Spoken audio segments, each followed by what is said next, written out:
Once upon a time. Isn't that how stories are supposed to begin? That is how my mother always began her stories. But why can't they end that way? Because the ending is usually when the promise of everlasting happiness is proclaimed. What are stories if not the memories of our people? And if memory is any clue, there is no guarantee of happiness. Is it just a myth that there is any such thing as happily ever after? Memory is a broken mirror, fragments of reflective glass and fractures of light, gleaming in brilliance for a moment before fading forever into vague washes of soft color and deepening shade. Sometimes, the harder we try to focus on them, the more they fade and slip from our grasp. Beautiful shards that, when taken all together, make us who we are. Memories or dreams. Sometimes it is impossible to tell the difference.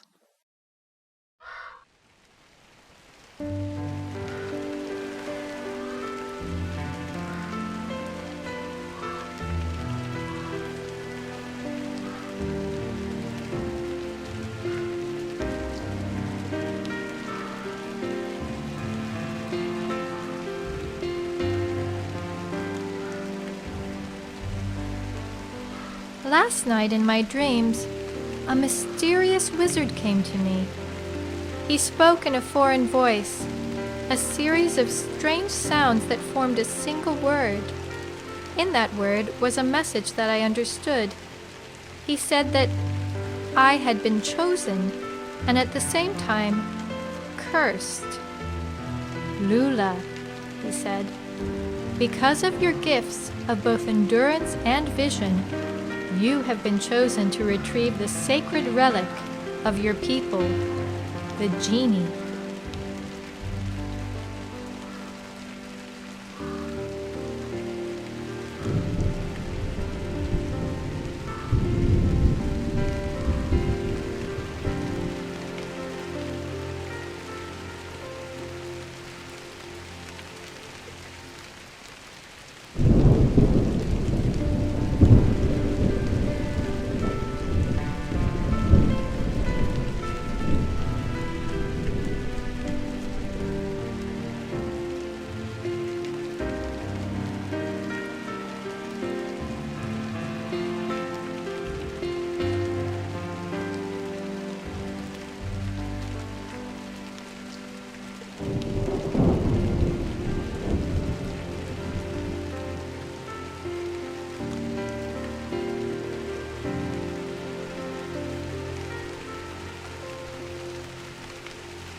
But another wizard, who wants the Genie for himself, has cursed you with the inability to run. Even now he makes his way to the top of the mountain to claim it as his own. You must reach the Genie before him and learn its purpose, its power, for if he takes possession of it, you will be further cursed with the inability to walk. You and your people will never again be free to choose your own path.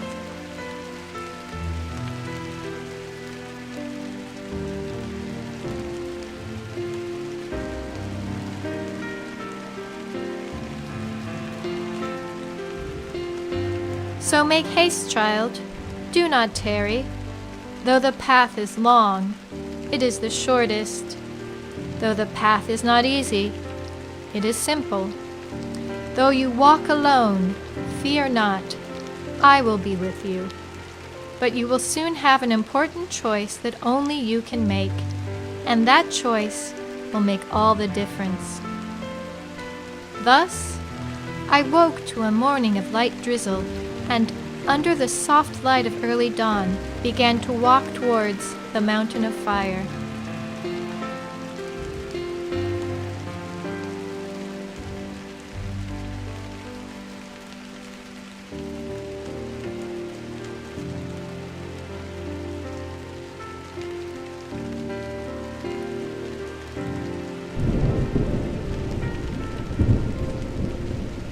Life in the village has fallen out of balance since the genie disappeared. Before then, we had the freedom to choose our own paths in life. But now they are decreed by the shamans when we come of age.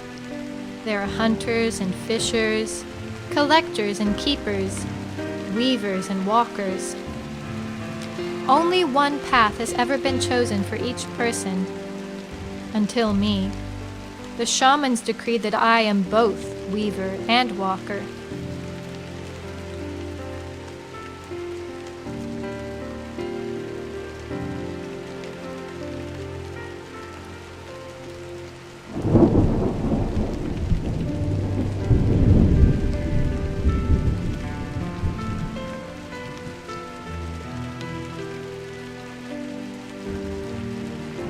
Weavers do not just weave fish baskets and blankets, they are also weavers of words, poets and storytellers. They keep the history of our people and weave their words into the warp and woof of every textile. Walkers are the wanderers and wanderers, the dreamers and askers of questions. They are the seekers of whatever light they may find to illuminate the darkest corners of hearts and minds.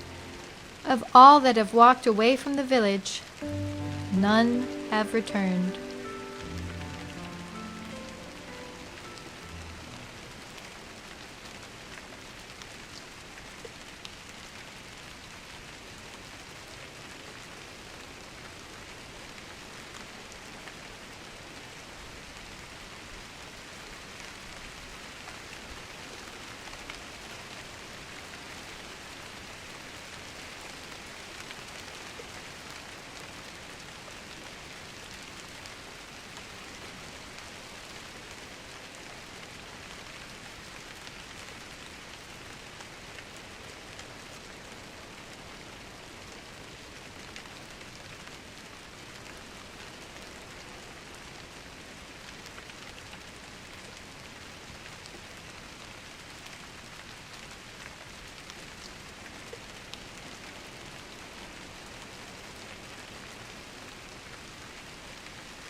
I remember as a child, running with bare feet on the freshness of the world. I thought that none could ever lay bounds before me. I ran with joy among the head-high grasses and spent long days gathering up the foxtails and bluebells. I wove them with song into idols of innocence. Then I learned that we lay our own bounds by the choices we make. We invent our limits, give them names, and revere them with fear and awe.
Spring is my favorite season, when foxglove and bluebells fill the fields and wakes me in a reverent temperance.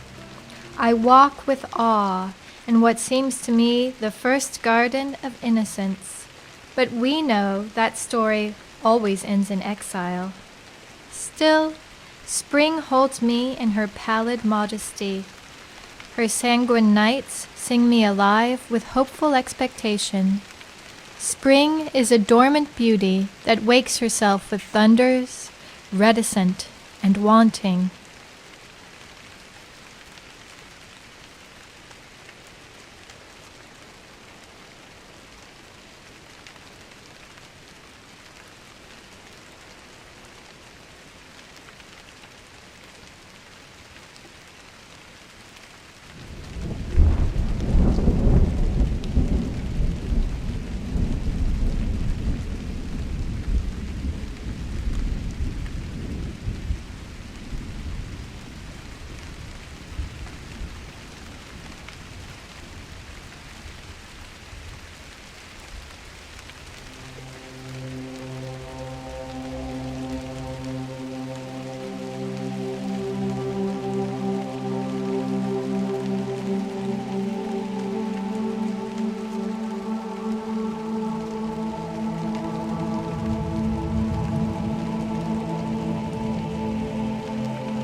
As if unsure of herself, the languid roots of spring slowly unmire themselves, sallow in the vegetable black.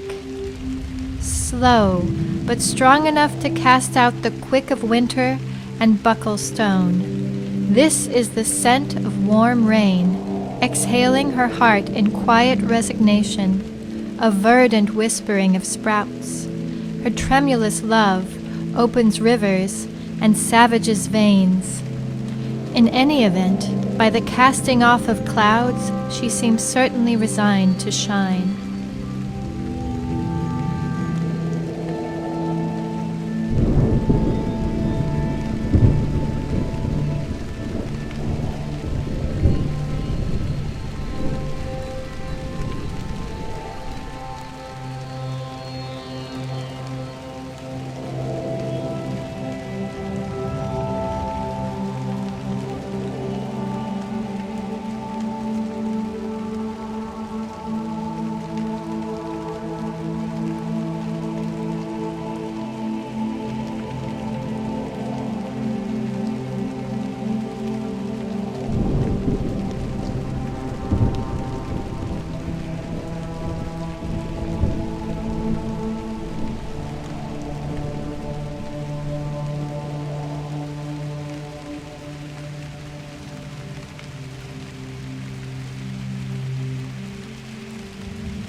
The winter long we waited, with patient urgency, for spring's pristine rhythms to break the spell of frost. Her feast of lights and flowering fires announce a promise fulfilled. She holds me in her lightness, delivers me from heavy knowledge, and sings me sweetly to love. I surrender, unwanting, in the gentle accord of propagation. Her strength is in her long sleep, when awakens the animal soil, harnessing the sun itself.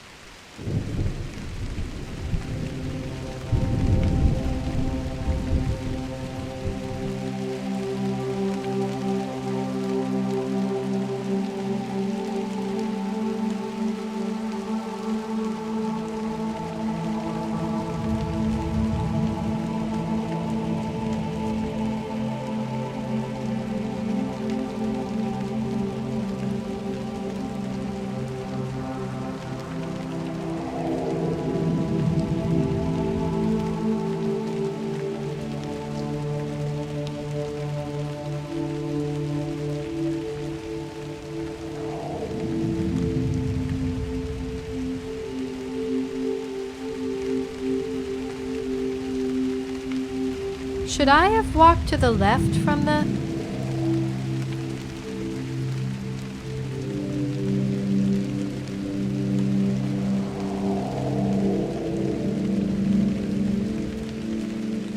Spring wakes and gathers herself about me in tangles of light.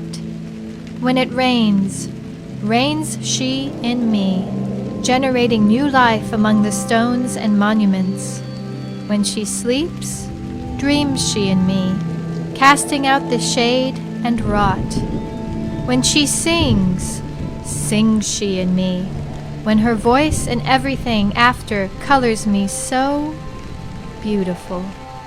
When she rises, rises she in me, holding me in her waking and opening to me the virgin sky.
What are these ruins? Who built them and when? In the absence of information, the mind imagines what it will. Perhaps it is a monument built to commemorate something lost, or the beginnings of a city aborted in cataclysm. Perhaps it is a shrine built by acolytes of a long-forgotten principle, now gone from the world. Though I have never been here before, it feels familiar to me, perhaps in a dream.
These are the graven gods of memory, whispers of our world seen through cubed glass. So said the potter on one of my many visits to his workshop. He spun clay and mud into useful vessels, but his passion was glass. His shop was filled with glass vessels and ornaments of every color. Flooded with light, his shop itself became a dancing chromatic prism. Every vessel was filled with a colored liquid, and I wondered at each one in turn.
sapphire phylacteries and emerald filters, ruby crucibles, and cobalt cryospheres, all connected with glass tubes and an intricate maze of wonder. I pestered him as he worked. "What is this? What's in this one? What is that?" His answers were always cryptic, only half attentive. With thick glass lenses affixed to his eyes, he rarely looked up from his work. He used words I had never heard before or since, beautiful words I couldn't possibly remember.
One word he used often enough that I remember, philosophia.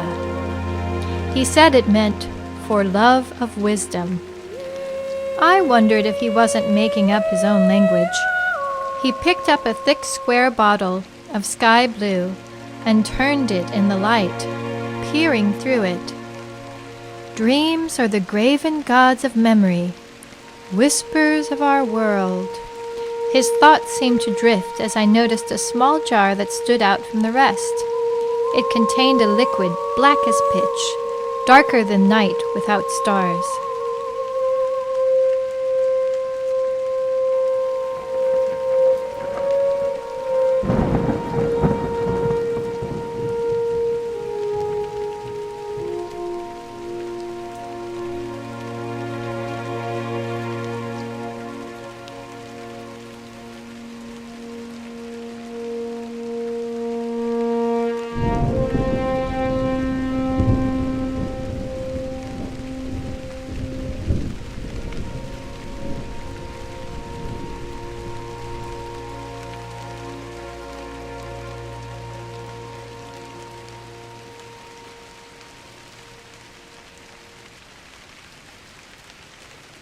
"What is this one?" I asked, trying my best to see through the black opaque.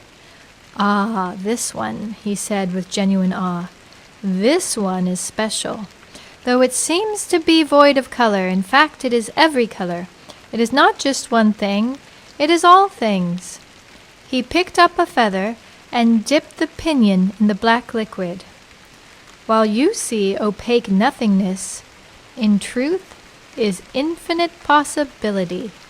On a piece of starched vellum, he wrote a single word. Genie.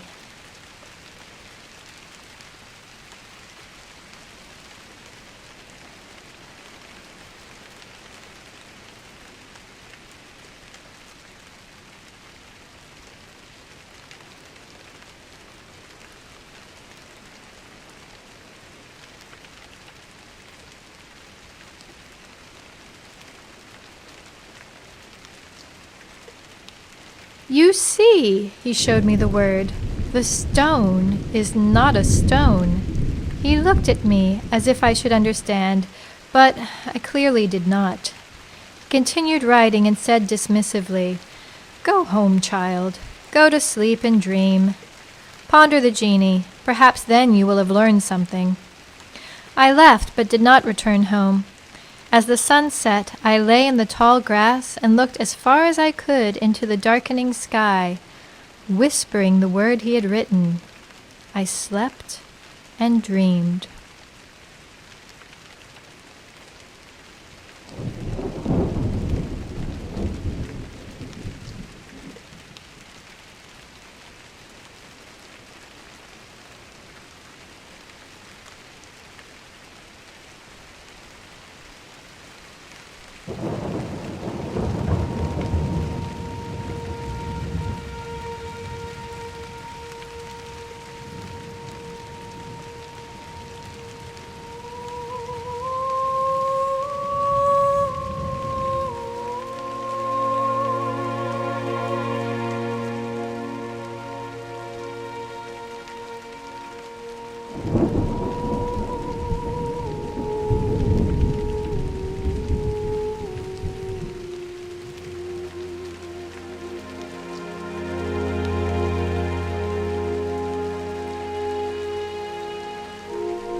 In my dream, I saw all that the potter had written. It was not the words I saw, but the meaning of them, as if they were the images themselves, cast upon my sleep in a soft voice. "Shh! Listen," he said.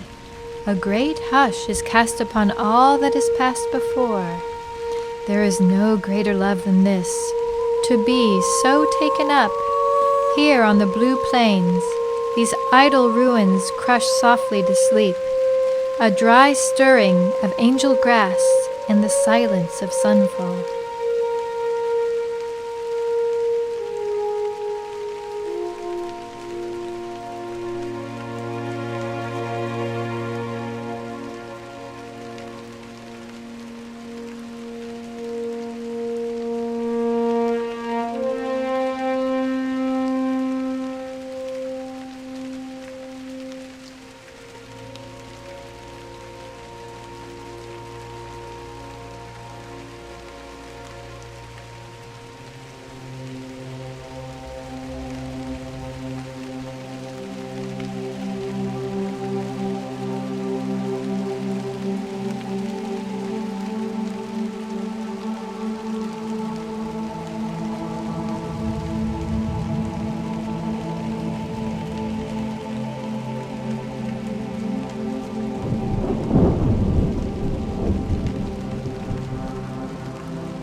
Listen, in the dying of this song from my lips, how the world came down like life from the night.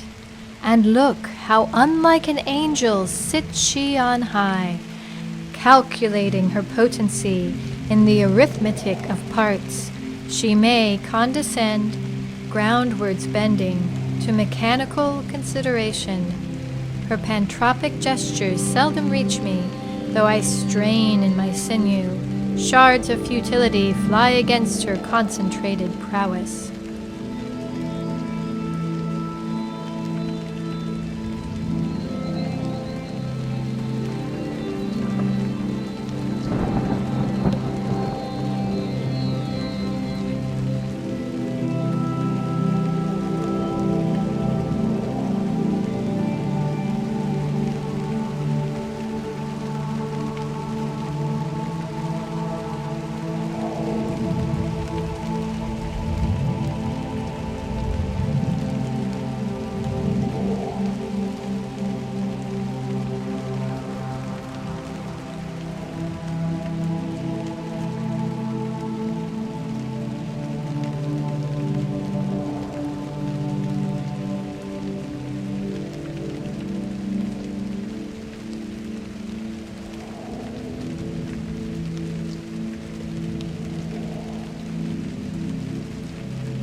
In such open expanses, exhalations anguish over themselves, seizing the mist I had hoped was breath. A forever unfolding deeper than skin, astonished in a swarming hive of stars and constellated light. How she wept for her own sovereignty, the sky stricken in the rictus of her dimensions. Her small presence bending, etching glyphs with a willow stick in the sands of my ruin.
She etched comets of shining wing, spiral dance of all-seeing eyes, carbolic unctions and every feathered thing, a metastasis of miseries.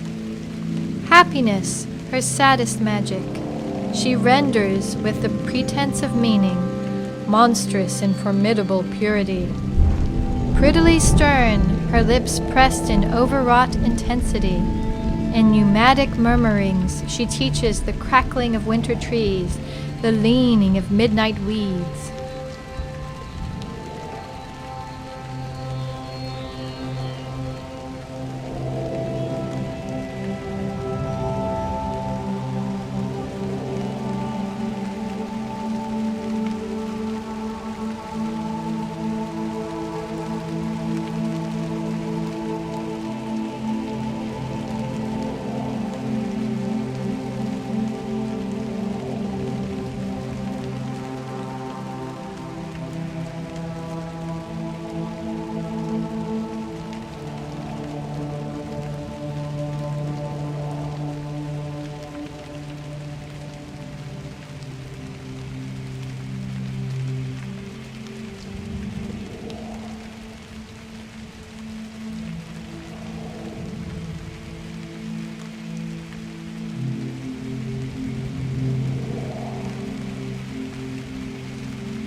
Like wounded moths and wind-sick orchids, the hands of the world are so small and pale. She laments, how sweetly in me once she sang, and how now so high and away. How sound the mountain, still unmoved by me, and I, less than heroic, I strain with self-laid chains across my brow, cast quite down and apart. Gone, ungolden, this paramount overkill of permanent unlasting.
Look, from the colossal and most ancient of thrones, unburnished even now, and desert brown, sand casts the seraphic armrests, no misericordia against the indifferent palaver, rising always in fragile wisps from unclean throats, the misbegotten children of prayer, my prayer.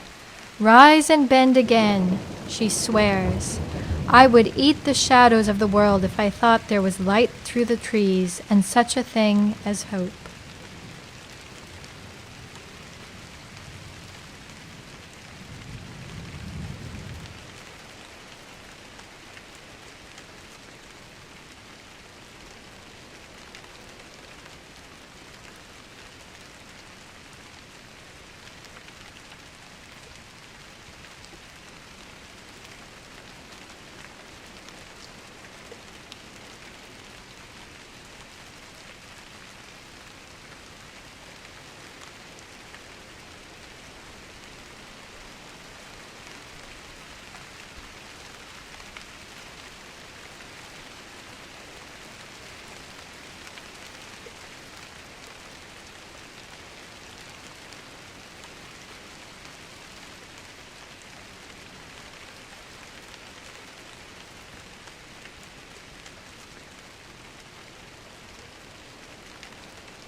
Already we feel the harpies nesting among her branches.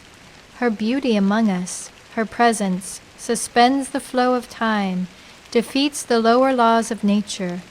Freed from such loosely bound sense, unblinded by unknowing, the infinite horizon expands even as it recedes. Her eyes, only dimly lit now, dull and brown, widen as if to better fit knowledge. The morning sighs in infinite resignation of her falling.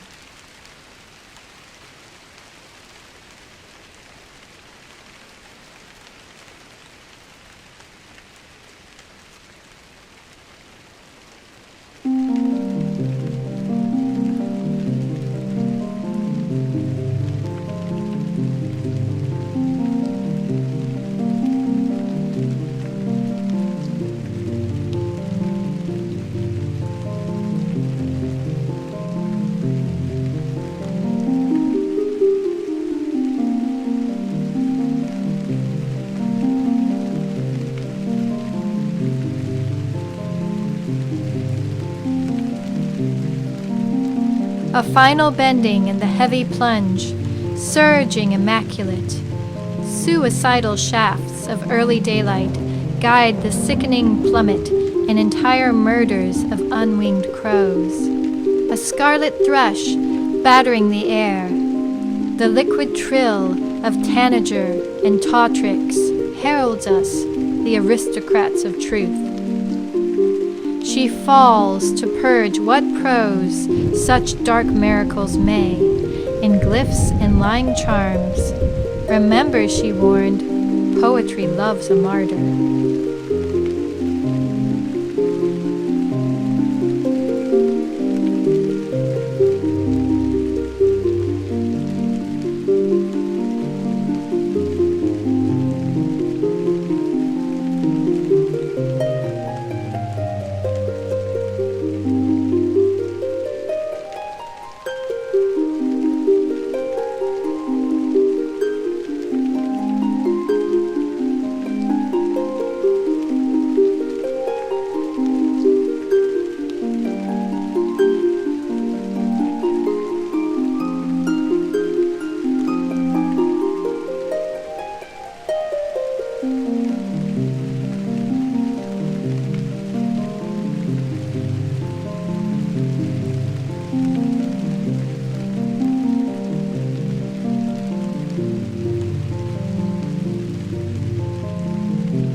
In the folding of this song from my lips, how she came down like light from nothing, to salvage something beautiful from all this horror, this mindless hour, when the world blackens beneath her, some shining thing cleaned of its ashes, and brightly to signal those lost to see.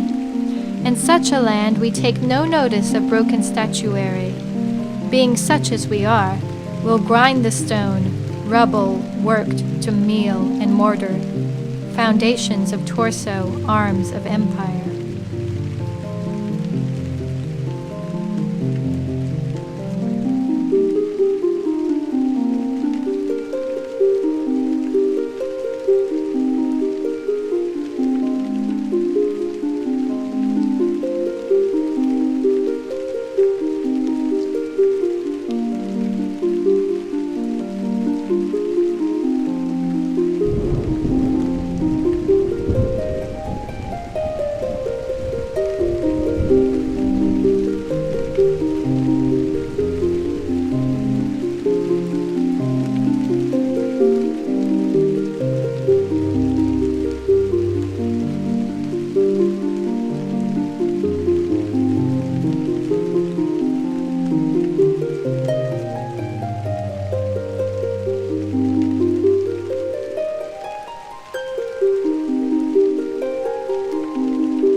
Being such as we are, we make paste of angel bone, broken idol quite fallen, uncrowned of laurels, sprinkled as bone meal in the furrows of the world, a sign waiting to be found, unsearched for.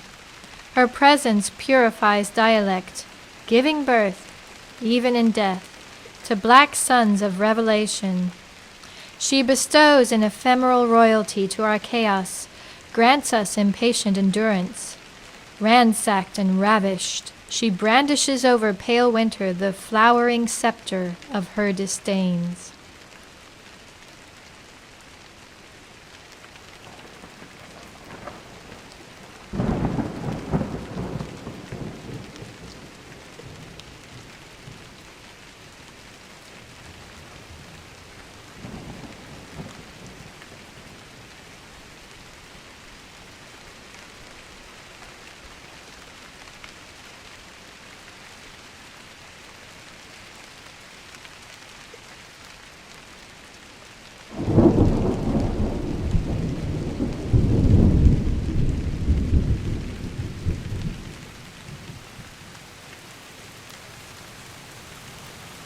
And the path goes on and on and on.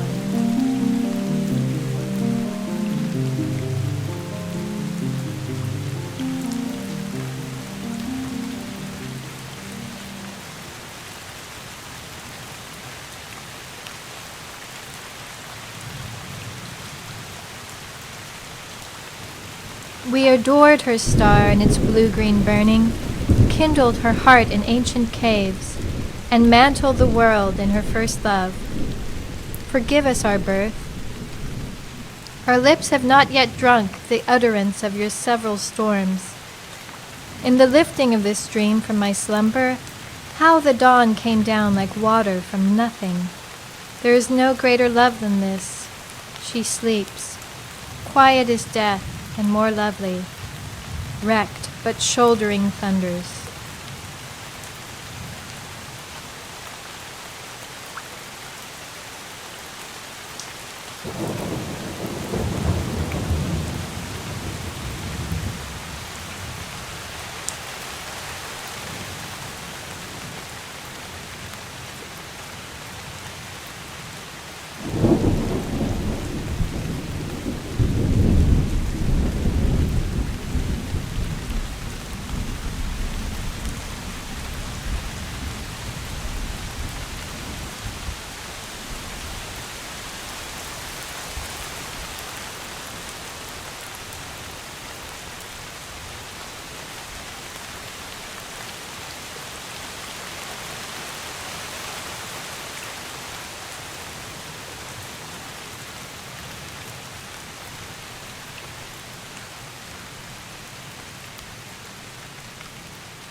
I remember waking in the dewy blue field at dawn and rushing back to see the potter. I knew that Mother and Father would be worried and looking for me, but I had to have some answers about this dream. The potter was still writing at his desk, candles burnt down to stumps. At some point in the night, he had made a beautiful clay chalice that now lay in pieces on the floor. He didn't even look up. Go home, child. You have all the answers you will ever have.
I returned home where my father greeted me with silent hugs and a knowing look. He is a weaver, not only of fibers, but of words. He keeps the stories of the people and tells them as he weaves, so our history is in the warp and woof of every basket, every blanket, every winter cap. I remember sitting with him among the standing stones in the reaping season when the grasses had grown as tall as me. His voice was in tune with the dry seed pods scraping along rock as they swayed in the breeze. He pinched off the stalks of 3 and began to braid them together as he spoke.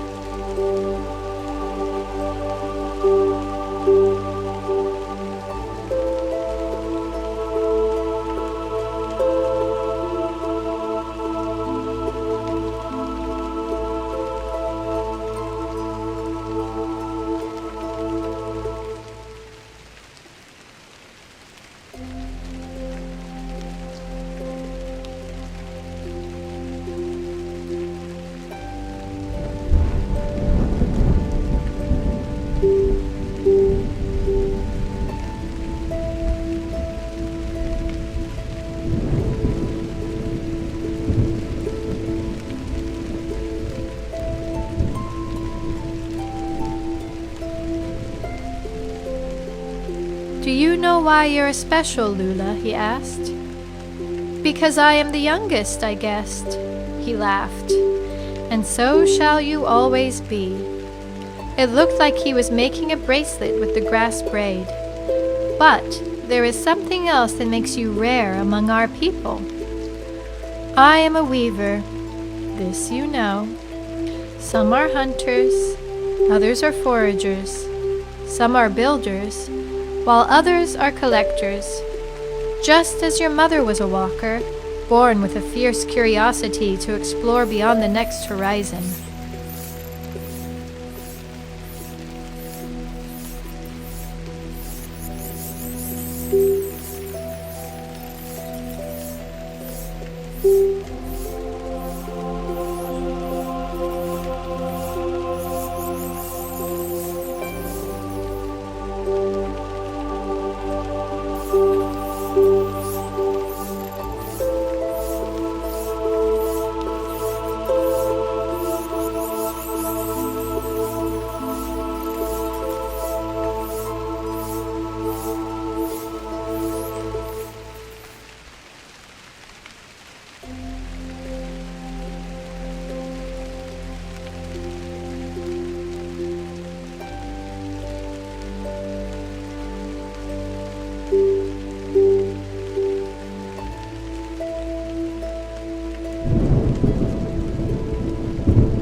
He stopped braiding for a moment as his eyes squinted at the horizon, as if hoping to spot something very far away.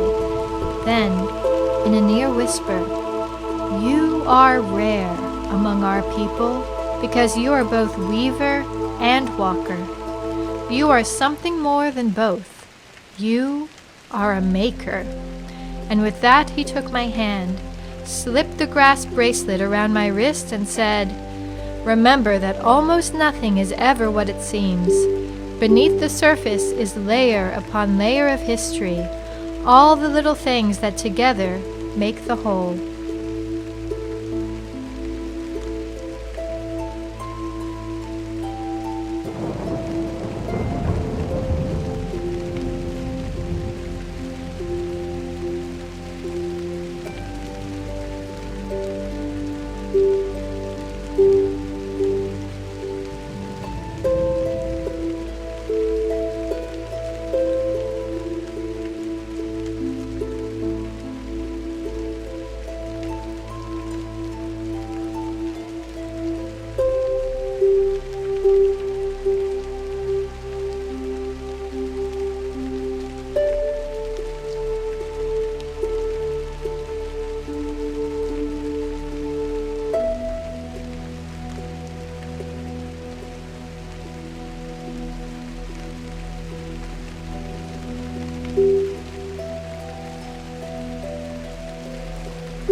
Knowing this, there can never be good or bad, dark or light. Things only seem this way because we don't know the whole story. Even now you are choosing your path and making your own story. But your story is special because it will become the history of our people. One day you will have an important decision to make that will determine the story of all of us. He stood and smiled down at me.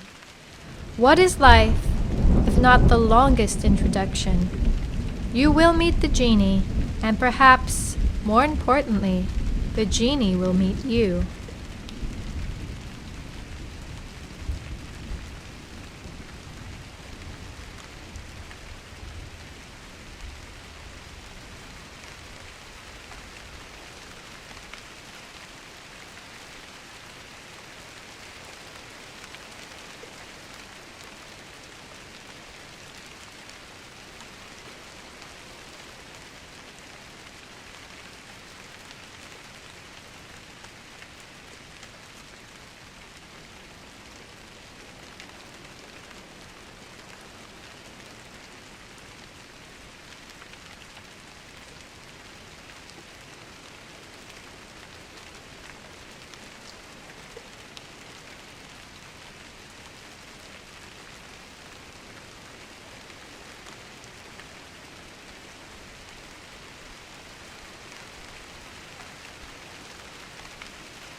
He spoke of the genie long before my dream, where the wizard told me to find it. How could my father have known? Perhaps that is where my mother went, away to find the genie. She never wanted to be a walker, and thought she should have been a weaver. She seemed sad all the time, until, one day, she simply walked away. Perhaps she came this way. If she found the genie, what did she find?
I open that?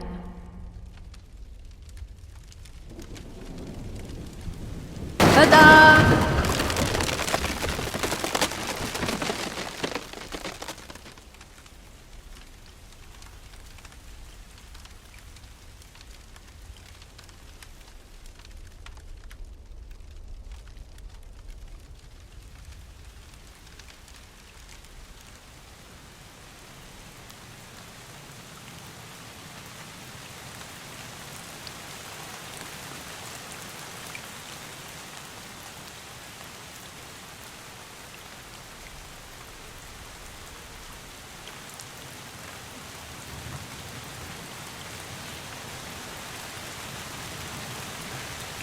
I remember the miller when he still lived in the village, before he moved the mill deep into the forest and away from people.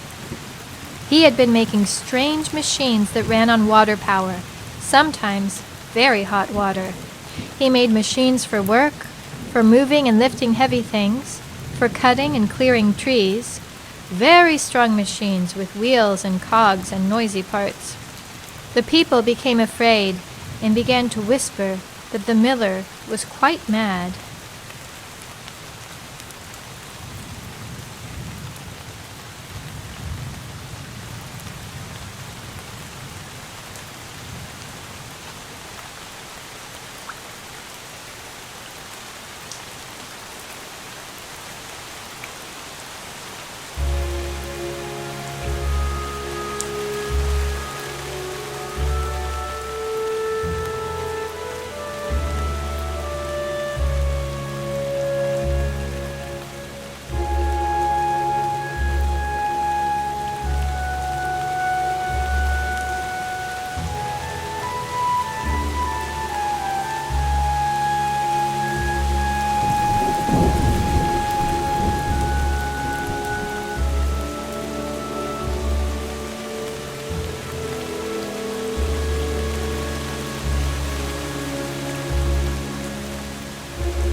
One day, he caught me playing too close to the big water wheel.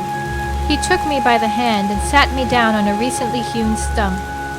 Sitting across from me, he said, "I know you, Lula," in a soft, soothing voice, sounding not at all mad. "You are the weaver's child. I see you running and exploring like no other. You have an inquisitive mind, and that's good. We are not so very different, you and I."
"People say you are mad. They are afraid of your machines," I said. His brow furrowed as he looked towards the village center where people were going about their daily business. In hushed tones he said, "Do you know what the people are really afraid of, truly deep down? They are afraid of learning their true nature. They fear the truth about what they are." He looked back to me as a nearby machine stopped working and moved towards us. It seemed to be listening.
Is this the wrong way?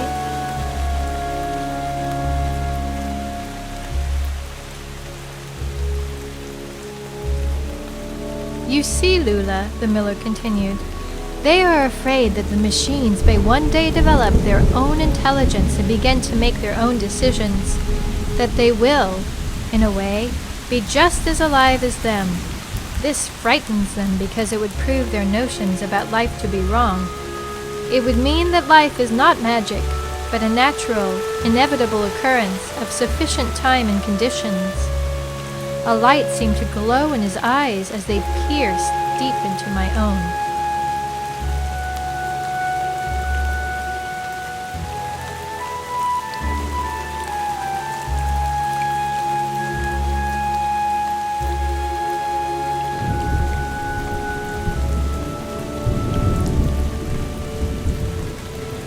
What they are really afraid of is that the reflection they see in the mirror is also just a machine, a wonderful biological mechanism, but a machine nonetheless.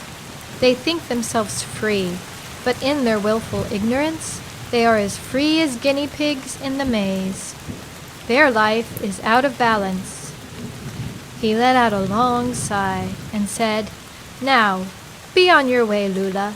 The machines grow restless without work to do." He stood and began to walk away, then paused and looked back at me. "Stay curious, Lula, child of the weaver. Never stop exploring. Never give up hope. Find the genie, and most importantly, question everything."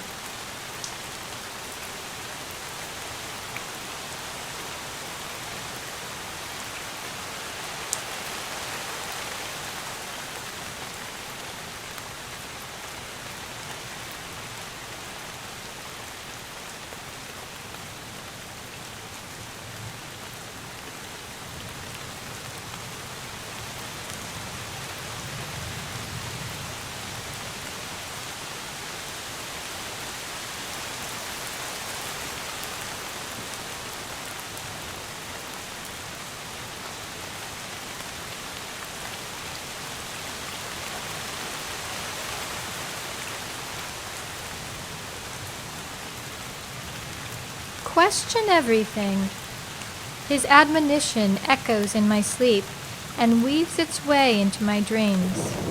Dreams that the shamans say are proof of the gods. Could they be wrong? Will the machines learn to dream? If they become free to make their own choices, to choose their own path, will they be good choices? Will they be kind? It all sounds so absurd. Surely there is not enough time in all the world for them to develop intelligence.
Perhaps the miller was mad after all. The stories of the shamans seem much simpler and easier to understand. Is it wrong to question what you are taught? Will it make me also mad if I question everything? If I doubt the stories told by the shamans, Surely they will think me mad. And worse, they may think I am wicked. But I know in my heart that I am not. So perhaps it would be best not to question the shamans. They are the wisest of our people and surely can't be wrong.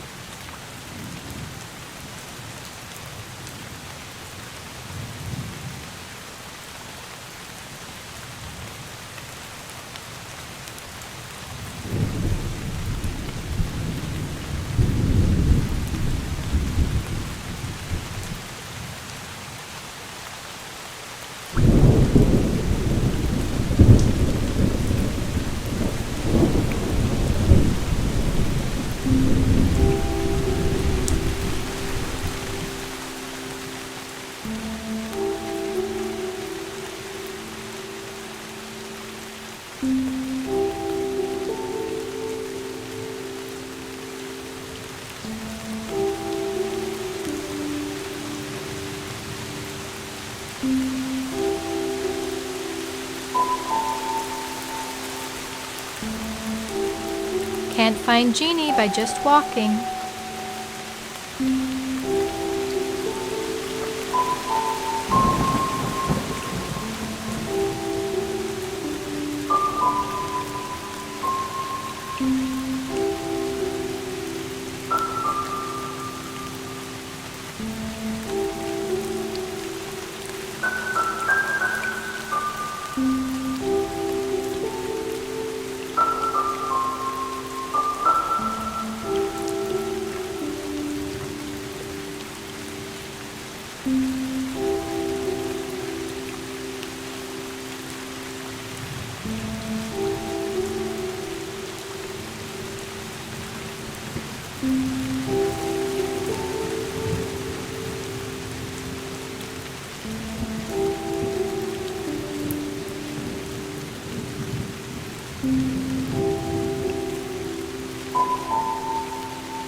I dreamed of a time when the machines had grown their own intelligence and built their own village, a shiny little town of dwarves. They busied themselves with building and making a place of their own in the world. But where were the people? As I wondered, a tiny machine with huge spectacles appeared before me. Instantly, I saw what had happened to all the people. I saw a plaque on a dry shoreline amidst smoldering ruins. It said, "We were here." It can't really be said that we did the best we could.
As I walk, I wonder what I will find at the top of the mountain of fire.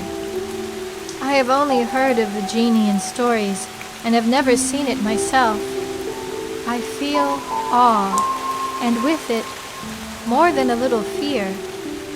Can there be reverence without fear? Awe without mystery? We seek answers but resist them when they threaten the notions we feel. Often, we prefer to dwell in the dreams of the heart than in the truth of the mind. The genie has power, this much I know.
Life, out of balance.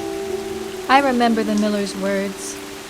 Is it our nature to think ourselves somehow separate from all other things? We do seem to perceive in extremes, light or dark, good or bad, happy or sad. When we follow any extreme path, life falls out of balance and we become grotesque caricatures of ourselves. Inside we become like a pregnant goblin, forever travailing but never giving birth. Empty vessels obsessed with fullness.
Perhaps our true nature is neither extreme. Path and a life in balance is the middle path. But where is this middle path? I have not seen or heard it, though I cry out, "Hello!" in the unpopulated wilds. I seem to be alone. I want to give an opportunity to someone who has followed me secretly, a chance to walk with me, but it seems unlikely as chickens that swim for anyone to change the path they have chosen.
I dreamed of a brightly colored carnival that came to the village.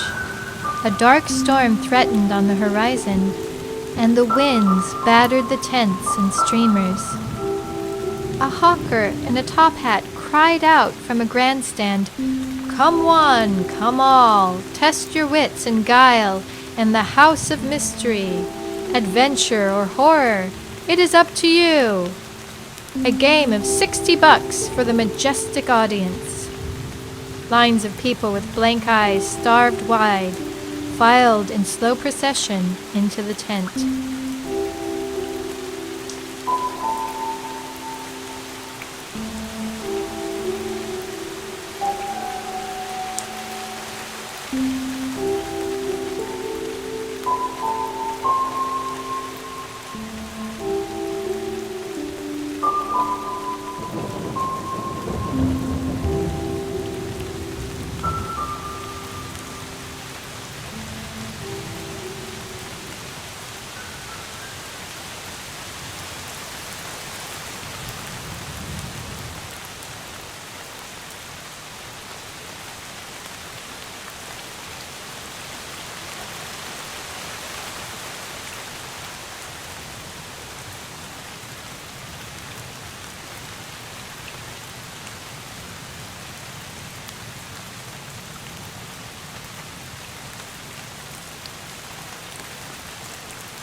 There are those who simply never choose a path.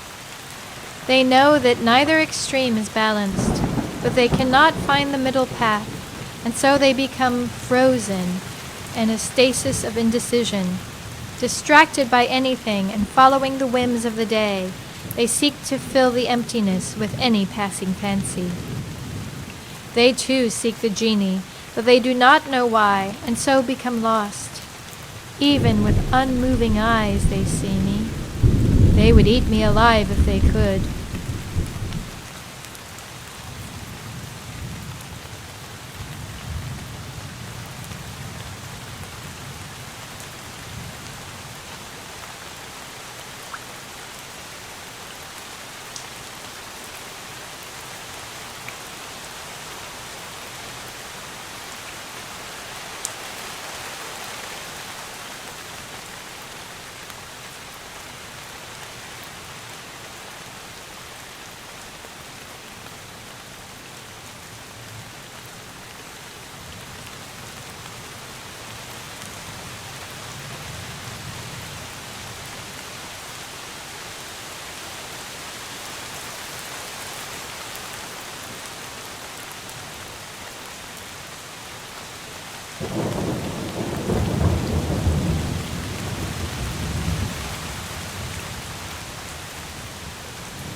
Though I have not seen much life along this path, I look for it.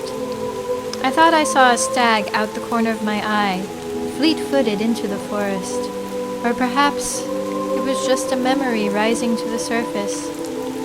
I remember walking idly through the forest one day, simply enjoying the green scent of the air and the singing of the birds, when my idyll was disrupted by a crashing through the trees.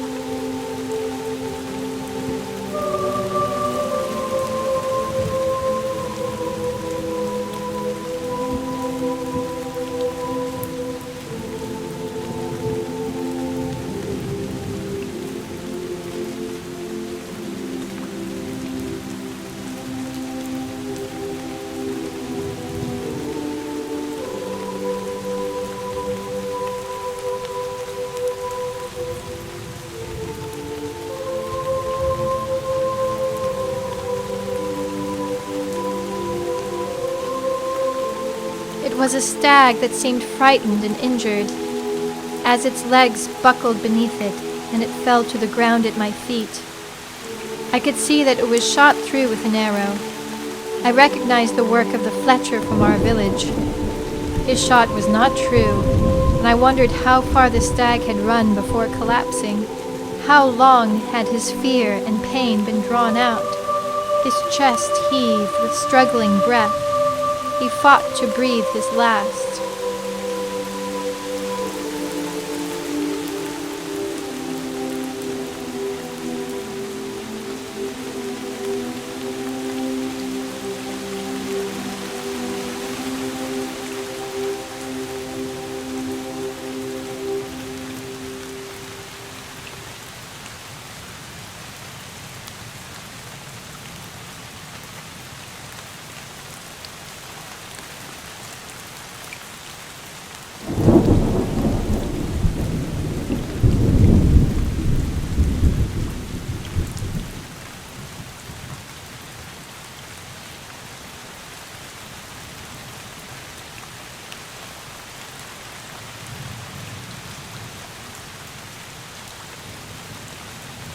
I knelt and lay his muzzle in my lap.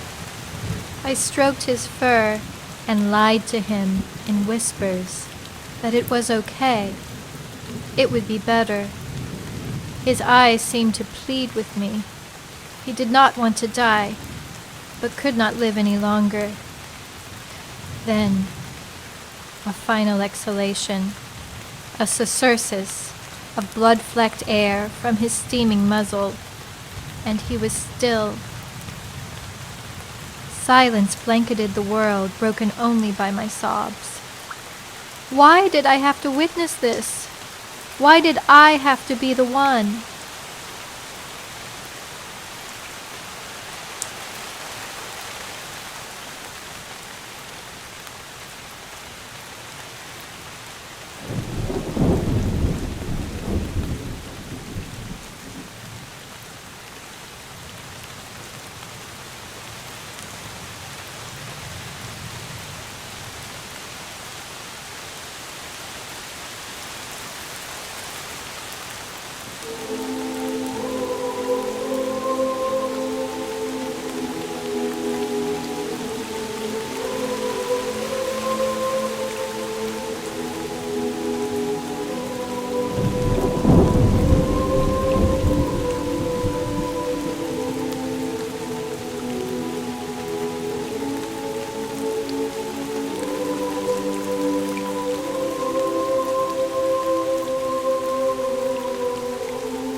Where the heck is this thingy?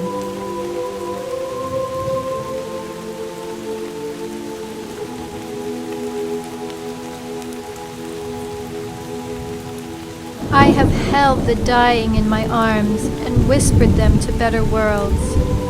Worlds that I no longer believe exist. That moment, I was changed forever. Something shattered in my heart and was forever lost. There could be no gods that allowed this. There could be no magical place, free from pain and suffering, to greet us after death. The shamans were fools, feeding lies to the people to keep them placated.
Such lies are not only false, but cruel. It makes people go through their lives in apathy, in expectancy of something better to come. It lessens the value of this life, this one brief and shining moment of light tucked between the twin expanses of infinite nothing. We squander our lives as if in rehearsal. We wait and hope as the unretrievable moments slip by. I know now, faith is the cruelest lie.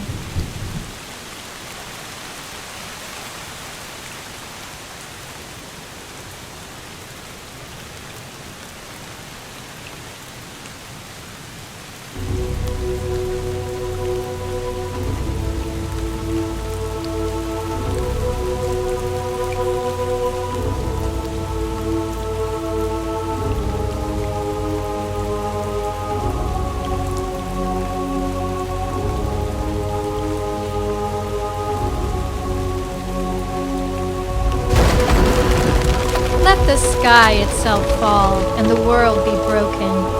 What do they care, those that live in hopeful expectancy of death's dream kingdom? They are empty, ciphers without any knowledge other than what is given to them. They amble about the world in apathy and love it not. The truth is, the only thing that they love is themselves.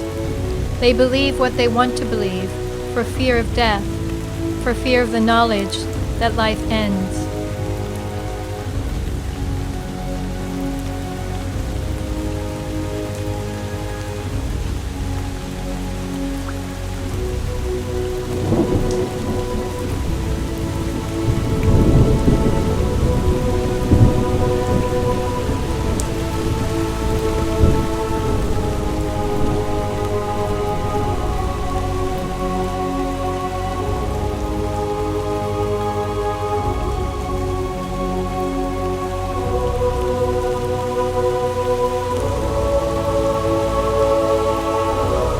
They have found in their faith a loophole, a way out of the truth, thinking they will cheat death itself, or that death is simply not real, it is only a transition, a relocation of some imaginary life-bearing magic that animates them. In blissful ignorance, they willfully blind themselves to the truth. Even as the world tears itself apart, they would rejoice and smile in glee. There is much in it that angers me.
Let's jump across the gap.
Having once believed, they can never again learn otherwise. Their faith is the end of knowledge. They don't want answers, thinking they have them all already. If you doubt them or ask them to reconsider their belief, they will be angry and hate you. You will be wicked in their eyes, and they will violently defend their faith. I cannot face them again and wish only for a dark place to huddle and hide away from such madness.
I remember, or was it a dream? I remember when the first plumes of fire smoke rose in vitriolic deltas, like inky rivers of decay, and flowing straight up to the last oceans of clean blue. I remember padding quietly, haunches covered in pelts, when all the world stretched forth to my desire. I remember rising from caves where we had huddled for warmth, and I wondered, who shall lay bounds before me this bright morning?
I remember when cities were planted and swords yanked in living roots from the tender gums of crystalline caves, when the dread smith bellowed his forge in volcanic violence, andirons red raw with a new lust that gleams on sweating brows, black pupils, the augury of eyes too long acquainted with muck, the shining eyes of a people familiar with black alluvium scooped in eddies from early spring monsoons.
I remember a time when calendars and lunar travailing were discerned in coiling mandalas, breathing stars born in calculations on the wake of deluge. When you gazed overlong on the bones, dipped glad hands in steaming viscera of bulls, eager at the searing ides of day. I remember The sun was with us when we fed entrails on altars of horn to thunder itself, when the grim sky required obeisance, burning sweetly to him the incense of slaughter.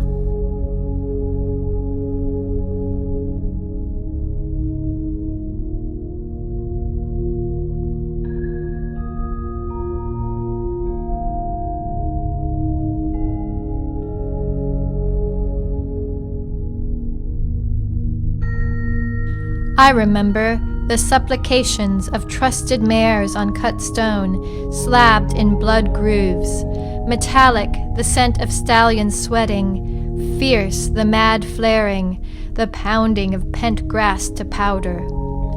Being such as we are, we took no notice of our falling. Being afraid, we ground angel bone to paste, meal and mortar for the new dispensation. I remember the wind requires etiquette, specific manners, and, do not doubt it, hygiene.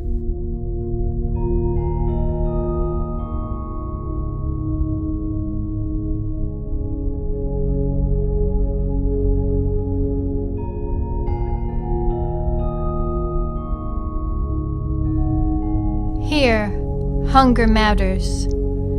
When tablets of law are cut from rocks recently forbidden, it was said that they give meaning to dreams and cast out the dread of stark, gaping oblivion.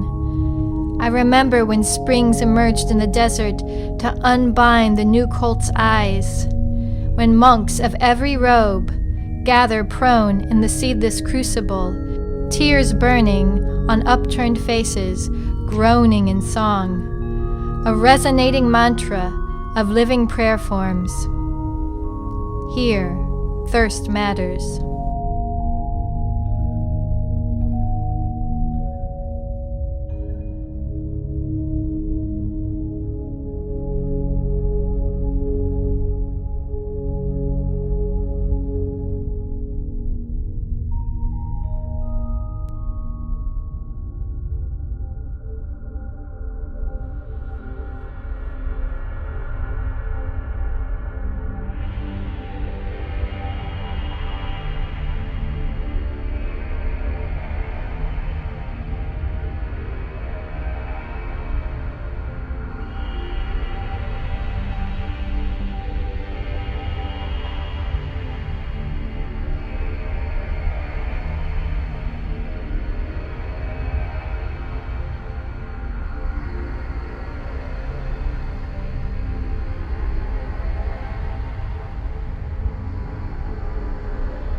Got to open it somehow.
should do the trick.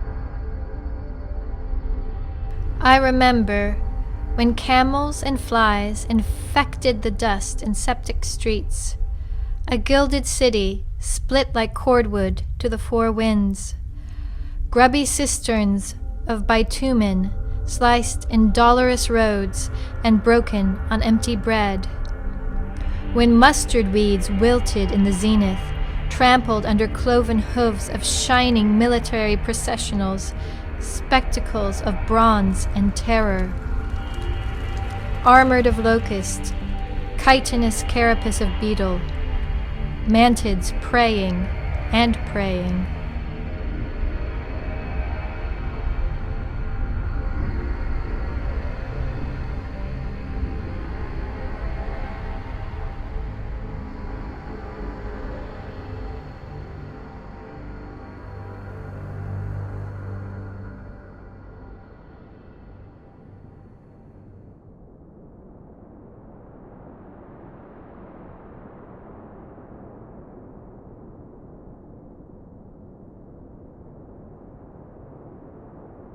Not much left, I guess.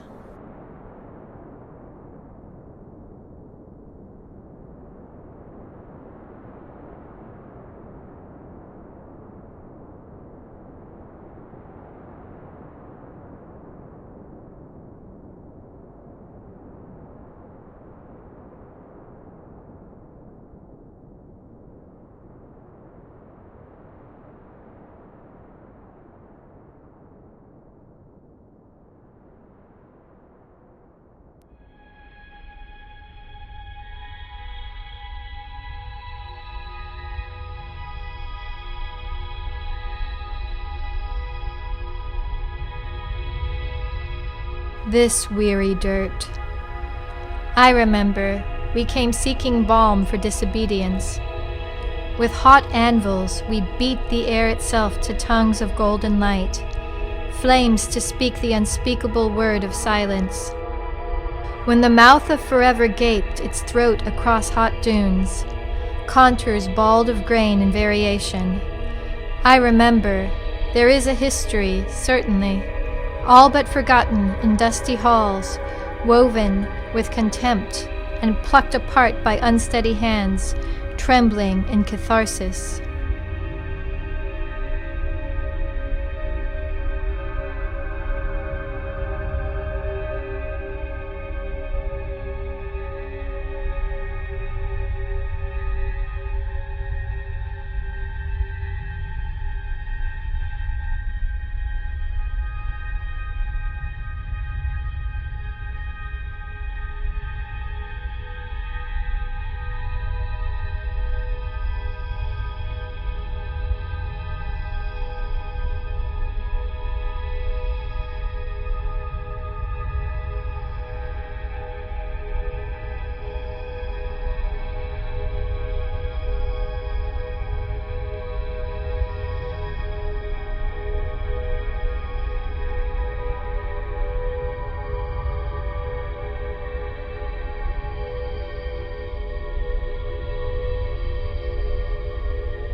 Ta-da!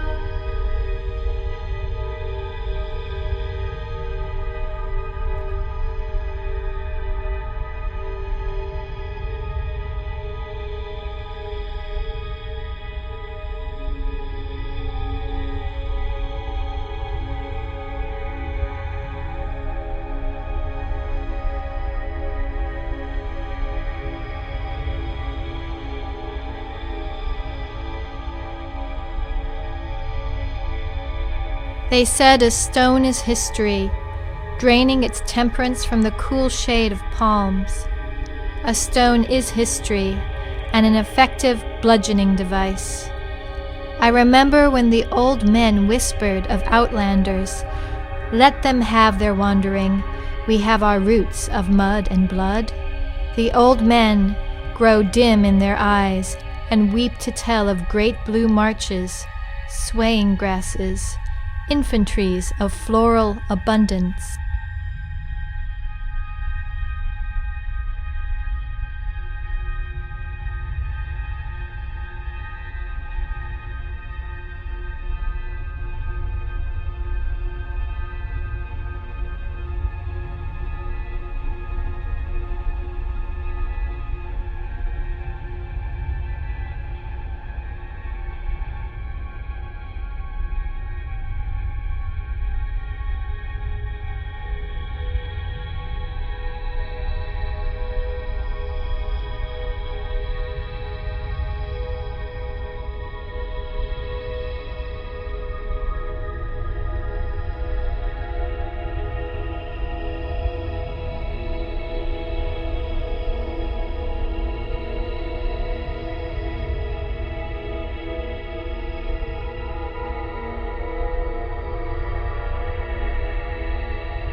They tell of silk-skinned seraphs that live on the other side of the polluted sky, cream-colored in milk and honey.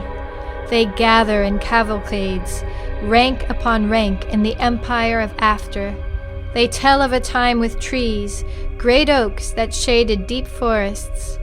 They blame the will of the thunder and pray in the living radiance of the sun. And they wonder, who shall lay bounds before me this bright morning?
I have to jump across.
What is it I have seen? A fever dream? Fragments of memory? But they are not my memories. They are the memories of a people doomed. I saw the end of their world, their sky broken, not in apocalyptic striations, but in a slow burning. Their end was hard and bitter agony, a long drawn-out whimpering of life. They held out hope until the very last, hope that it wasn't true, hope for something better to come.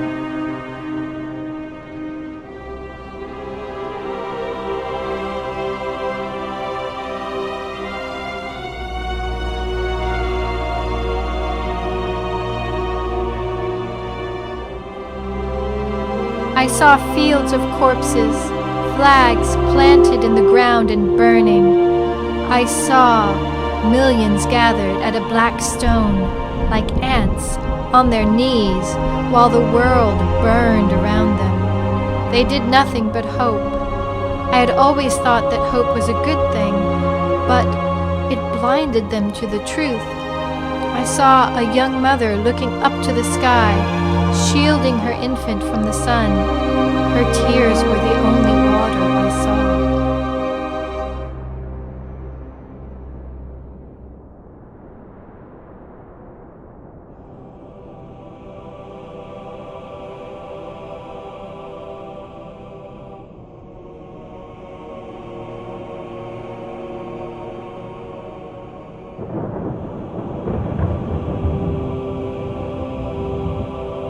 After the burning came winter, an eternal winter that locked the remaining life in its grip. All fell silent. A great hush was cast upon all that had passed before. Their world became a frozen tomb. There were none to witness the snows fall, none to catch the gleam of light prismed through a single snowflake, none to hum a sad tune for the fallen. None to ever witness beauty again, though beauty remained. The thought makes me weep.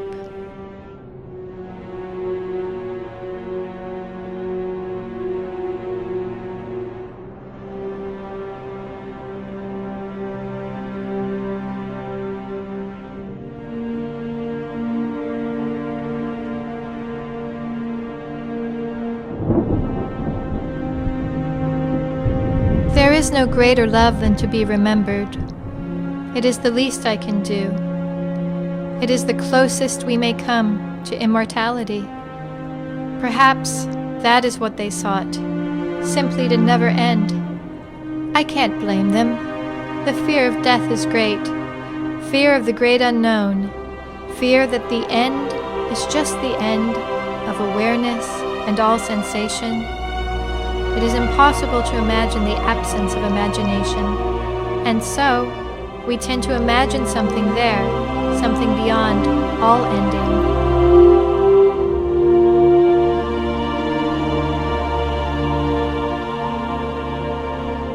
I have traveled far along this path and begin to despair that it will ever end.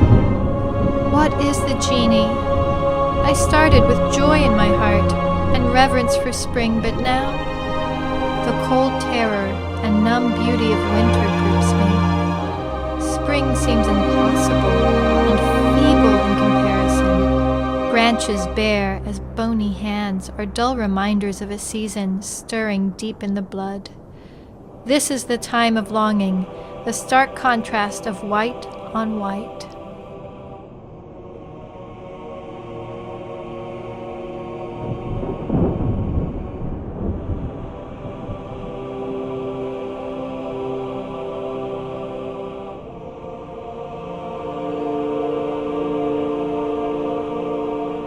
What is spring compared to this madness of perfect and complete nothing? The truth is, winter never leaves us. It lives on in the damp, stony soil of spring's crippled rising. She is asleep in the dark roots, tremulous fingers that grope for the mystery of unknown warmth. She can make no promises of her return, though she sings in my blood like rain. It is winter, and we are only waiting.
I have become a study of pale shades riddled into the frost, a scrying of ice on a brittle window.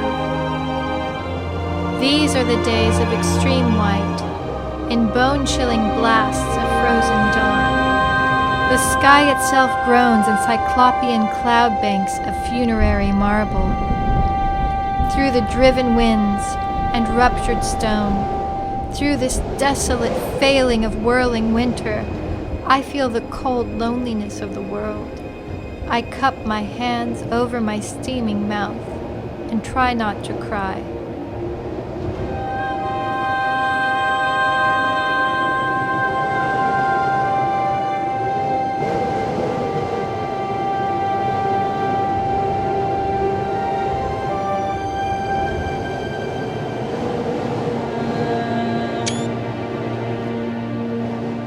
I started this path with such hope in my heart, and now I feel only despair. What good is hope when life is full of heartache and loss? None may feel our joys or sorrows. We are truly alone in the world. What is the point of it all? It seems so senseless. I never asked to be alive, cast into life against my will, without a choice. It is a curse. My bare feet are bloodied and bruised from this journey. My only hope left is that it will soon end.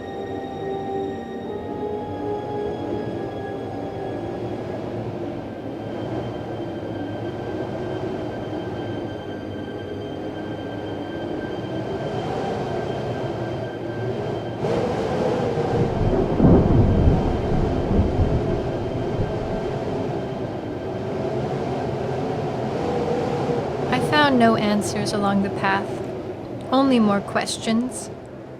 What is the Genie? What does it do? Who made it, and where is it from? I shall soon find out. Perhaps, it will answer all my questions. I have considered that it may pose more questions than answers, and feel that somehow I already know the answers. And now I see.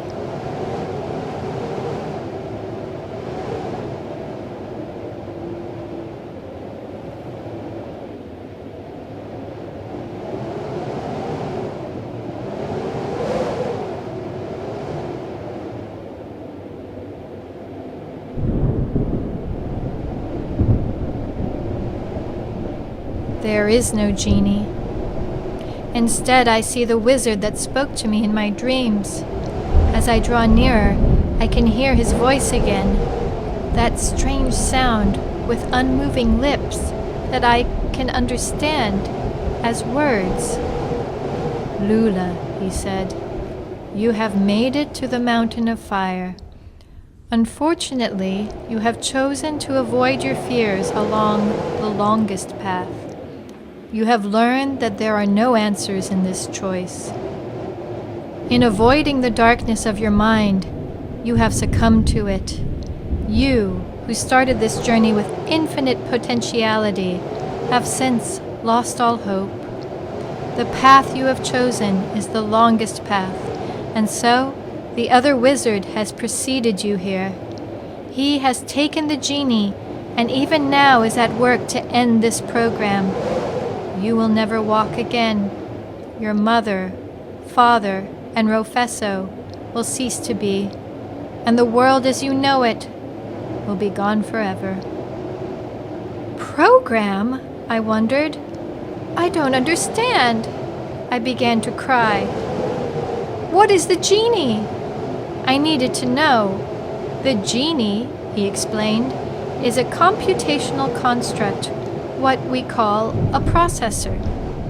As an operating administrator, I have introduced a packet of data into the genie.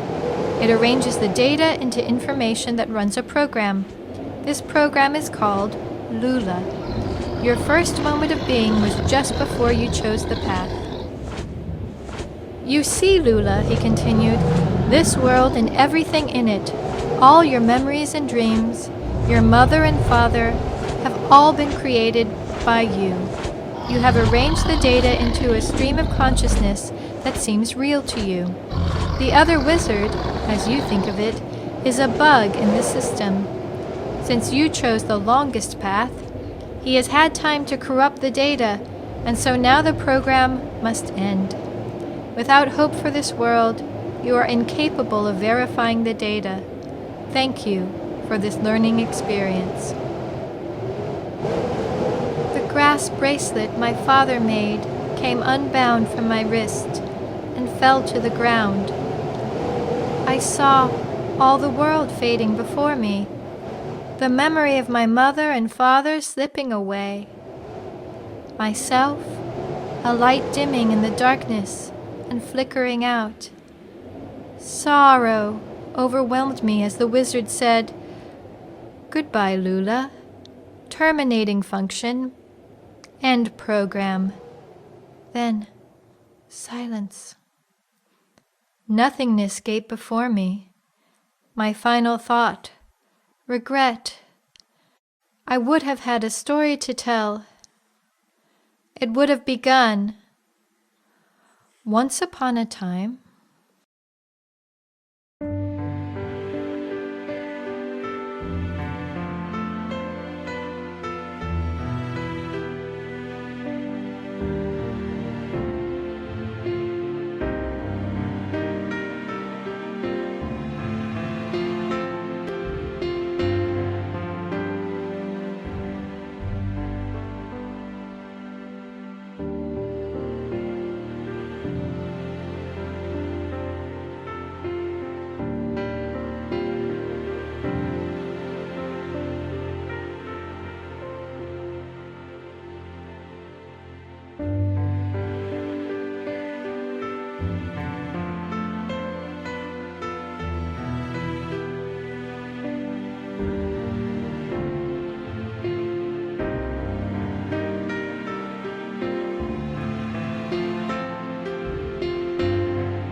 Once upon a time. Isn't that how stories are supposed to begin? That is how my mother always began her stories. But why can't they end that way? Because the ending is usually when the promise of everlasting happiness is proclaimed. What are stories if not the memories of our people? And if memory is any clue, there is no guarantee of happiness.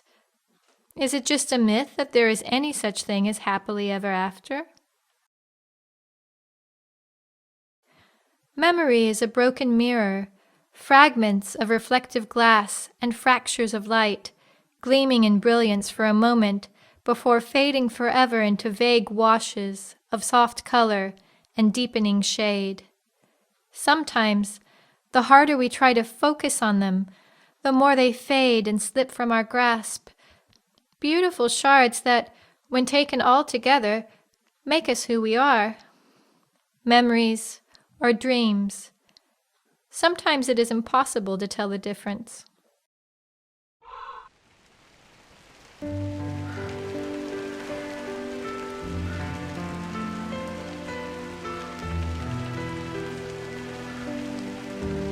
Last night in my dreams, a mysterious wizard came to me. He spoke in a foreign voice, a series of strange sounds that formed a single word. In that word was a message that I understood. He said that I had been chosen, and at the same time, cursed. Lula, he said, because of your gifts of both endurance and vision, you have been chosen to retrieve the sacred relic of your people, the Genie.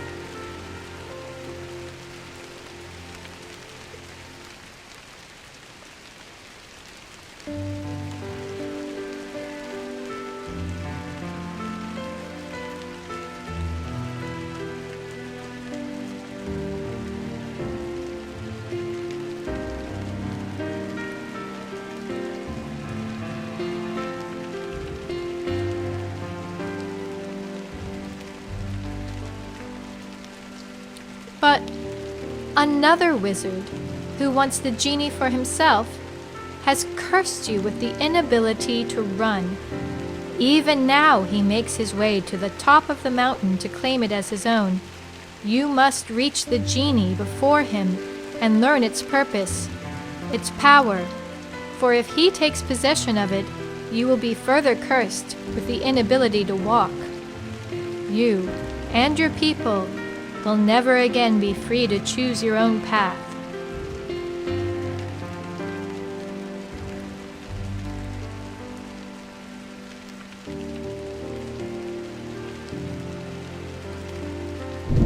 So make haste, child, do not tarry. Though the path is long, it is the shortest. Though the path is not easy, it is simple. Though you walk alone, fear not, I will be with you. But you will soon have an important choice that only you can make, and that choice will make all the difference. Thus, I woke to a morning of light drizzle, and, under the soft light of early dawn, began to walk towards the mountain of fire.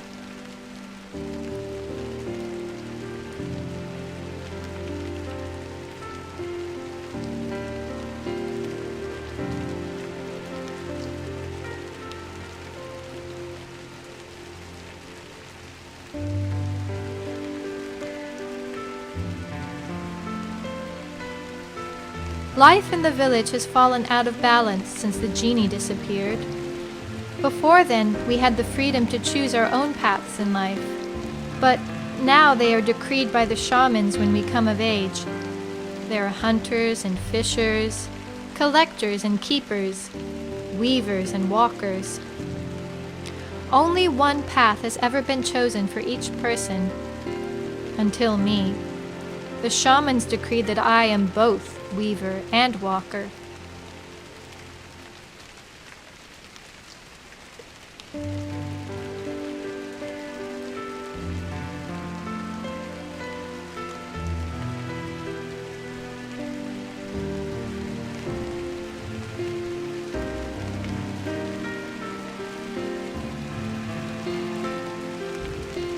Weavers do not just weave fish baskets and blankets, they are also weavers of words, poets and storytellers.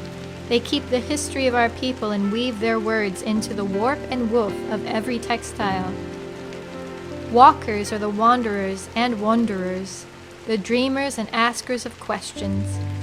They are the seekers of whatever light they may find to illuminate the darkest corners of hearts and minds. Of all that have walked away from the village, none have returned.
This left path feels right.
path is the longest. And how the stars came down like tears from the night, as if the sky itself were racked by her sorrows, seized in the rictus of the dead, their coronal pallor, lily cold, white as whales, convalescing 10,000 feet too deep. Is it horror or beauty they feel? Or are they the same things? Or is it simply the end of feeling, perhaps mercifully, perhaps tragically?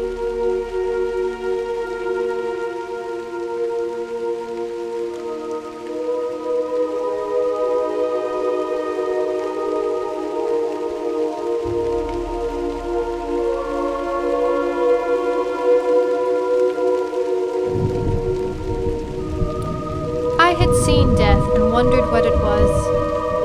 I have been there to hold the dying when the shamans pressed a finger to their mouths and whispered them away. We each imagine something different for them, whatever soothes the heart, but I fear that death is nothing. How can we know? It seems impossible to imagine the end of imagination, to think of the end of thought. The answer to the mystery of death may be in the answer to the mystery of life.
Then the universe held its breath, as if the gods themselves were waiting for a sign in their long slumber to wake them from dream.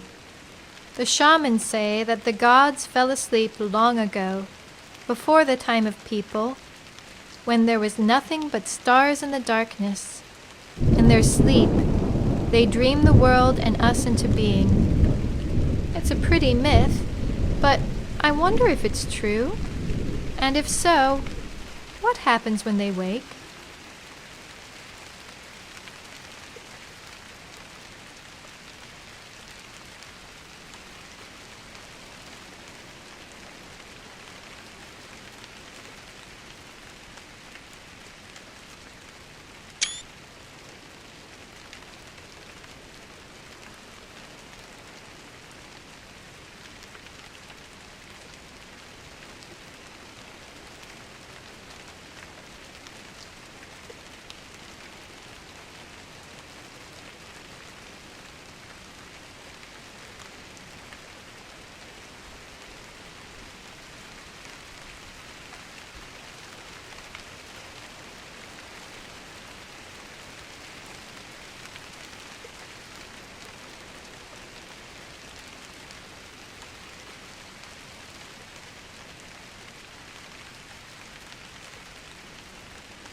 As I walk, I wonder what I will find at the top of the mountain of fire. I have only heard of the genie in stories and have never seen it myself. I feel awe, and with it, more than a little fear. Can there be reverence without fear? Awe without mystery? We seek answers but resist them when they threaten the notions we feel.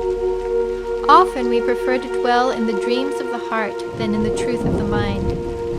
The genie has power, this much I know.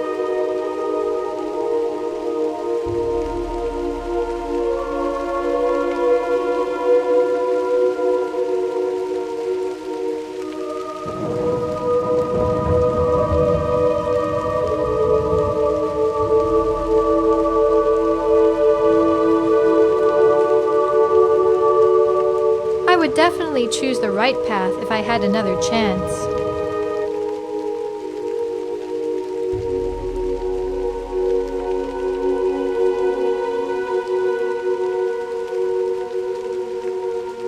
I remember my mother, though I was only a girl of 8 when she walked away from the village and me forever. I remember that day and have dreamed it many times since. When she came of age, the shamans had decreed that she was a walker. But this brought her great sorrow because she was certain she was a weaver. She felt cursed. She longed for the return of the genie so she could decide her own path.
The day she left was a cold and rainy autumn day, before the tall grasses had been harvested.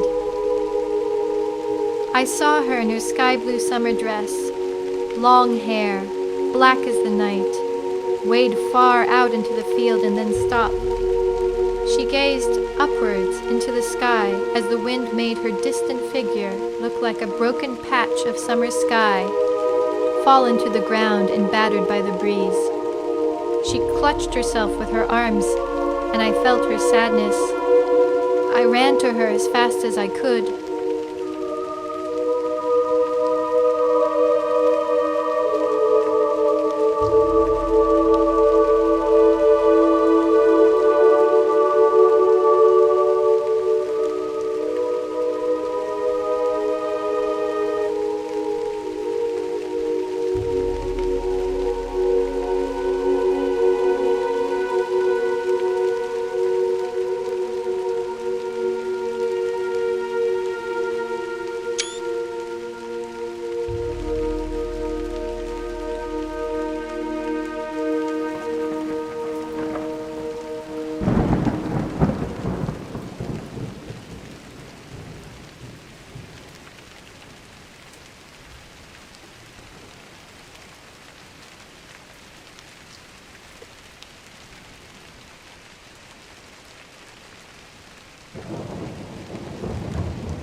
When I finally got to her side, I stopped and reached to take her hand.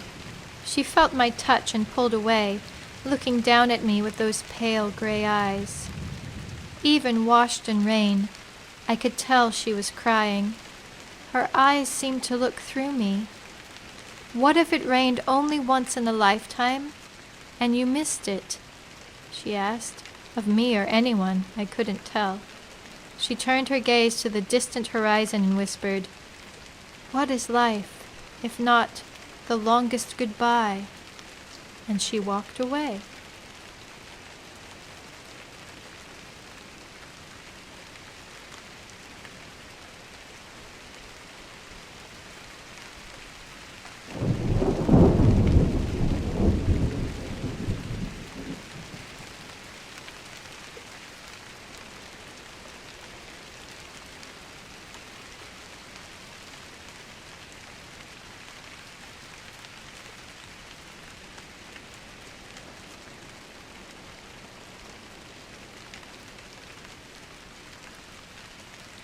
I close my eyes and see her hurling crumpled papers against candlelit walls, a stranger in her own body.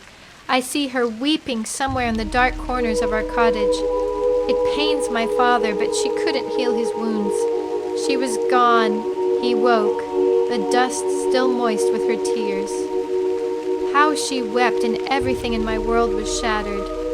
I hear her and feel like painting. Instead, I run. I run through the rain until it feels like pieces of glass on my skin. I run to the shoreline and fall among the ruins, where the sand meets the water, meets the sky.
Because she speaks sometimes when she sleeps, entire worlds in strange articulations that sound out the heart in more uncommon clarity than my most awkwardly acrobatic didactics. Because she sleeps, sometimes when she dreams, entire worlds with certain gesticulations, her hand seemingly demonstrating a moth stricken by her charmingly unconventional inventions, Because she dreams, sometimes when she speaks, entire worlds, unintentionally expressing in one simple sound why anyone, anywhere, ever.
For 10 long winters, I've pondered her questions.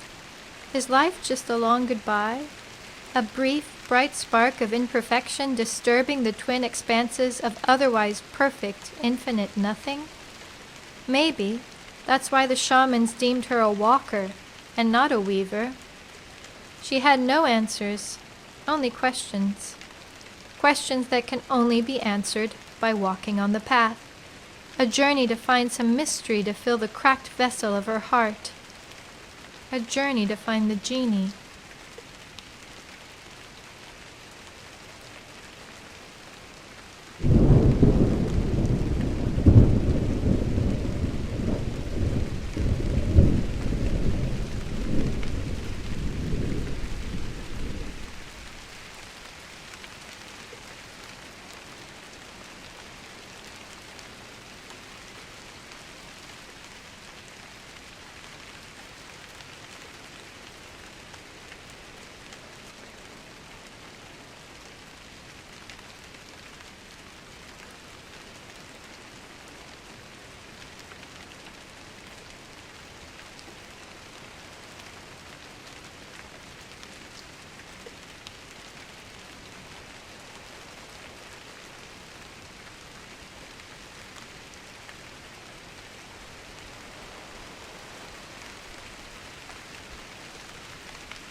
But what is the genie?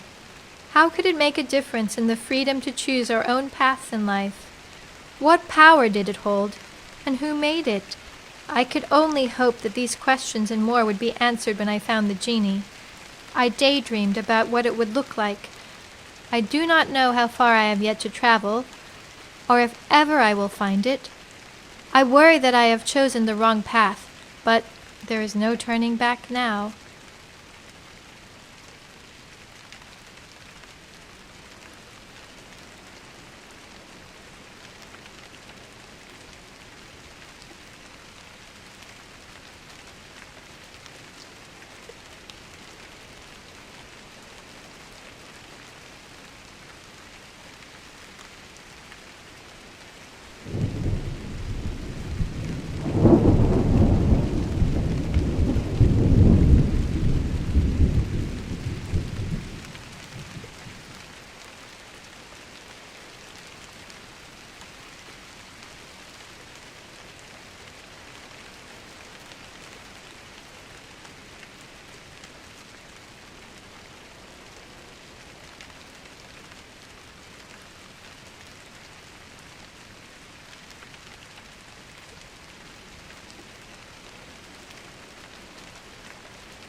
As a young girl, my best friend was Rofesso, a cobbler's son. He had no interest whatsoever in shoes or the making of them. We would meet in the blue fields, throw off our shoes and run. We ran until dusk and returned home only for supper, with feet filthy, our shoes lost.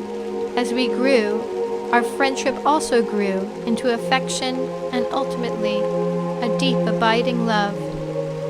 The kind of love that knows you are only half of a whole.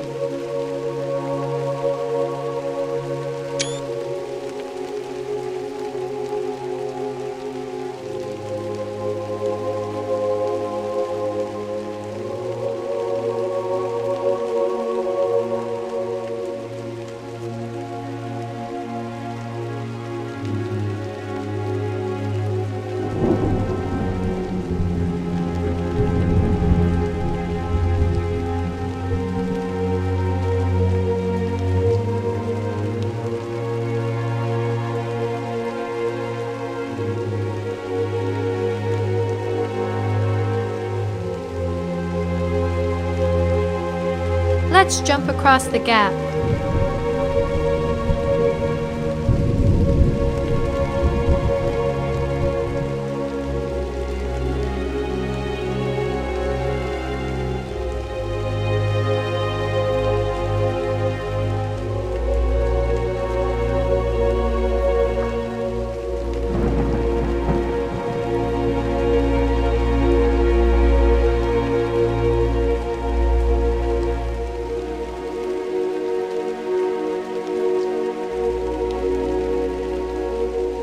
As we grew, Rofesso would often take to sitting and staring into the faraway distance.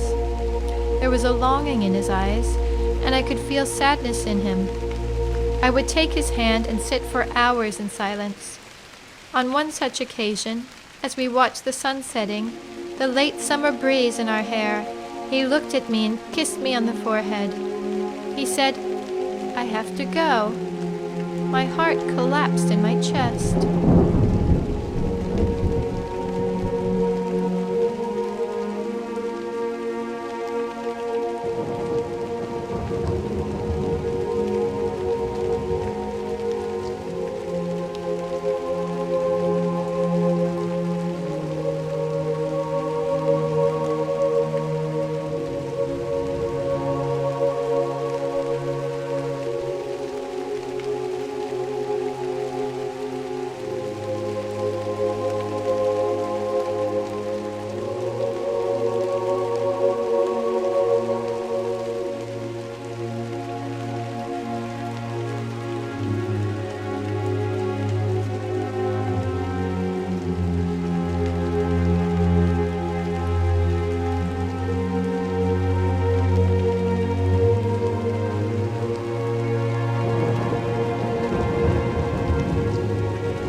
Unable to stifle the tears, all I could say was, "I know." As he rose to depart into the great unknown, I asked, "Aren't you afraid of being alone?"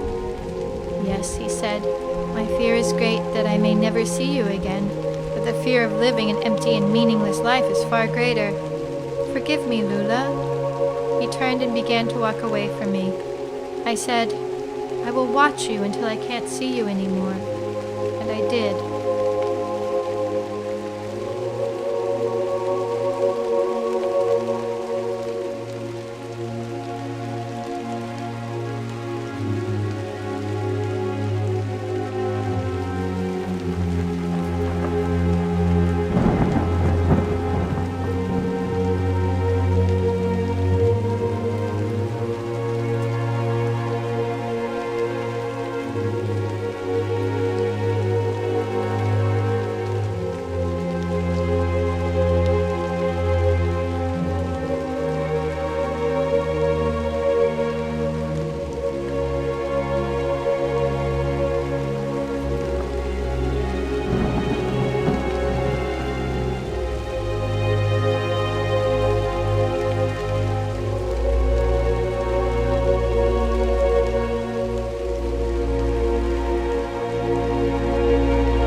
All your words and soft gestures do not add up to your silence and your absence, which now blankets me. Such funny sounds you made as we lay on carpets of moss. You put a flower in my hair and marveled at your work. I suffered sweetly your platitudes and knew you would be forever unmoved by me. "Forever," you whispered, your breath brushing my lips. I was there, undone in fistfuls of flowers.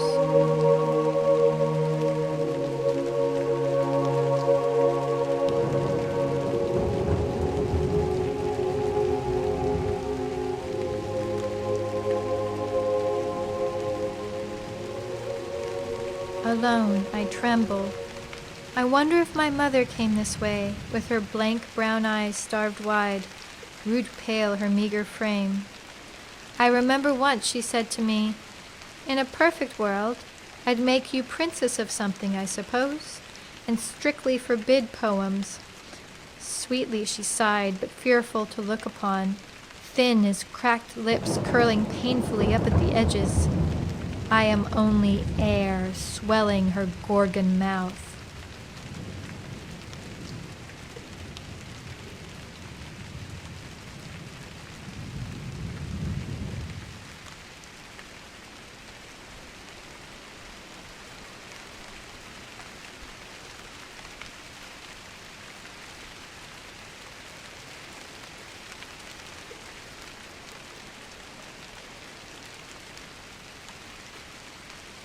Trembles her garden, black with forgotten orchids.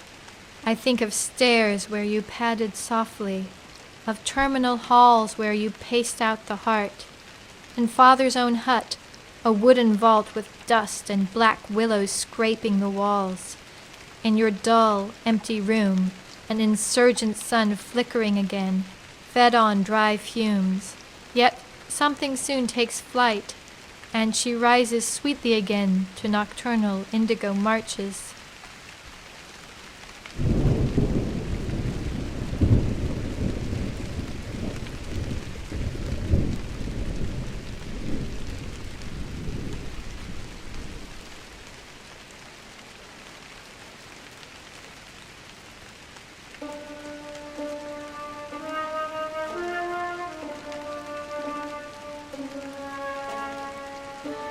Trembles the air about you, nothing but embers, her love violet with twilight. With a turn of the neck and a tilt of the chin she learns of stars that burn, In chaos begetting entire worlds, we learn there is no such thing as beginning and end. Would you, in your wise, wide eyes, deliver to me, in my outstretched hands, a stone? Crochet me into your sleep, weaving dreams and poetry from this darkly fraying patch.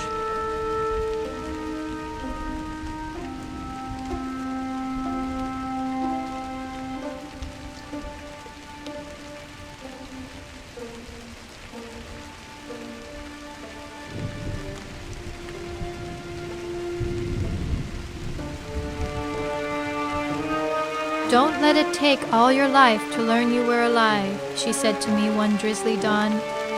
How my blood swelled with you. In your world, you must be 1,000 feet tall, stunned by your own grandeur.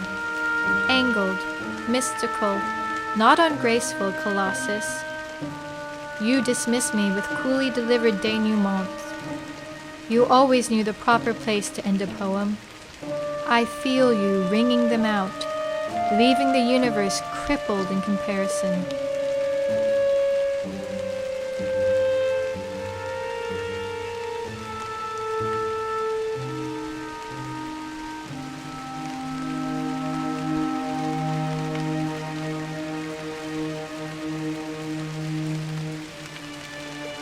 If you will, tear the sky and be satisfied. I never said you were beautiful, but my hands may know the texture of closed eyelids, jawline, and perhaps that cheekbone you furrowed with creaks, afraid of only age, of yawning paralytic time, and the absolute center you could forever unfind, and otherwise trusted mirrors. I cannot reach this thing inside. Instead, hope falls through your trembling fingers, confounding even the sky.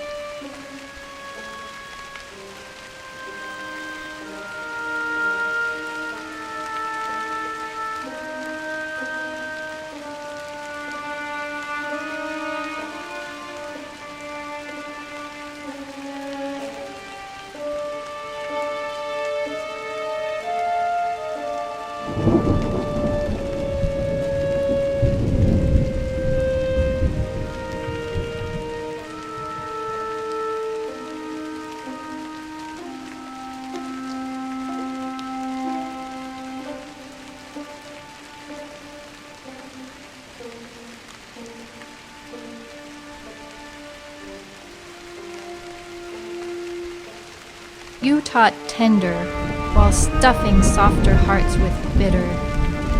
From where I am, sepulchral among howling stones, your autumn leaf hands I would have held, hoping to salvage a wraith-racked spirit. Will you not cry out? Will you not lay claim to these sedimentary spaces? Will you not stand and cry, this, and this is mine. This only I can fill. My tears cannot be heard in such silence.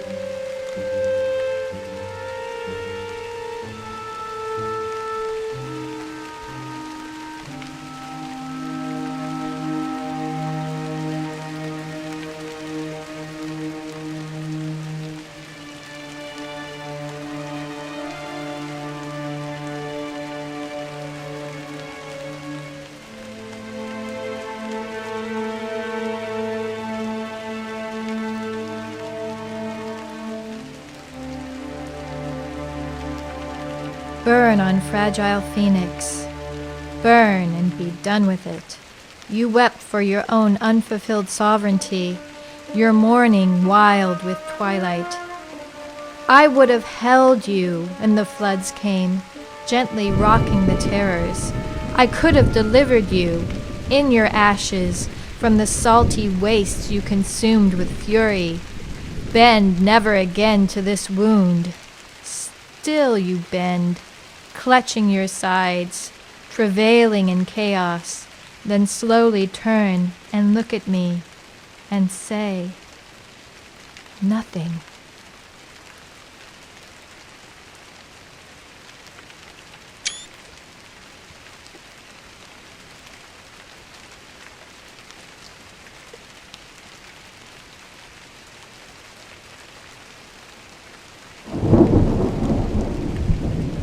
Still I wander this dark world, bootless on blackthorn, adrift on an empty sea.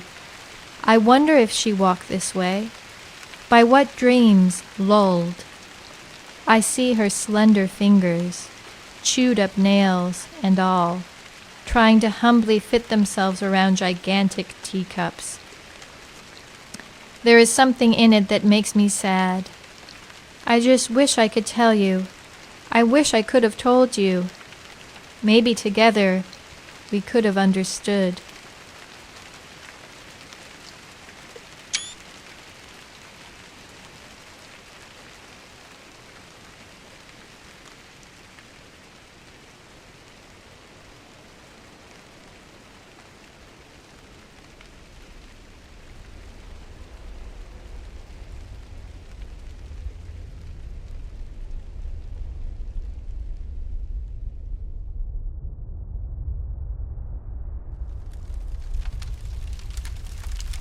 I saw a time when we gathered together in animal skins, hunched over fires in ancient caves, and murmured a millennial conversation.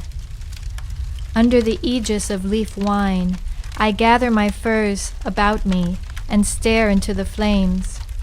A torch song of fire opals, languid as salamanders, a writhing nest of fire snakes, lazy ribbons of flame. A dream within a dream, lovelier than death, more beautiful than night.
It seems there was something we knew then, something important, long forgotten.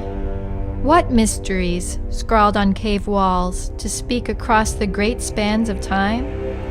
What heavy knowledge we ignored for so long that now it is too late? Or perhaps it is nothing. Every generation thinks themselves the cleverest yet.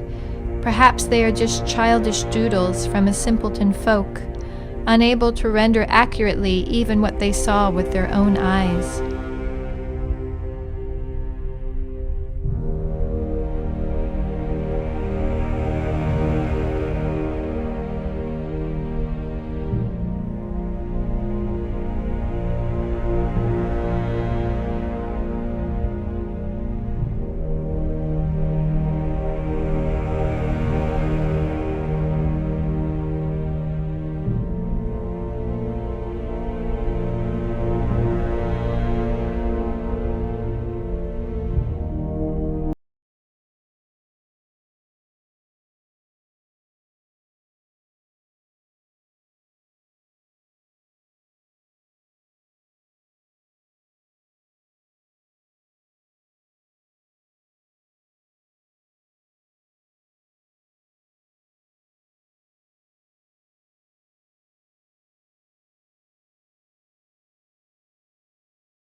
There we go.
I dreamed I was entombed, and Mother pulled back the heavy stone lid of the sarcophagus. She said, "I'll not leave you on some high grid for the vultures to pick at. Child from my womb, a corpse in the tomb, my brittle pristine, I've come to clean the spaces between bare knuckles and gold rings. Fear not the worms, for we are vermivorous, even in long sleep. Fear not in your languid vertebrae. I've come to make scarabs of us."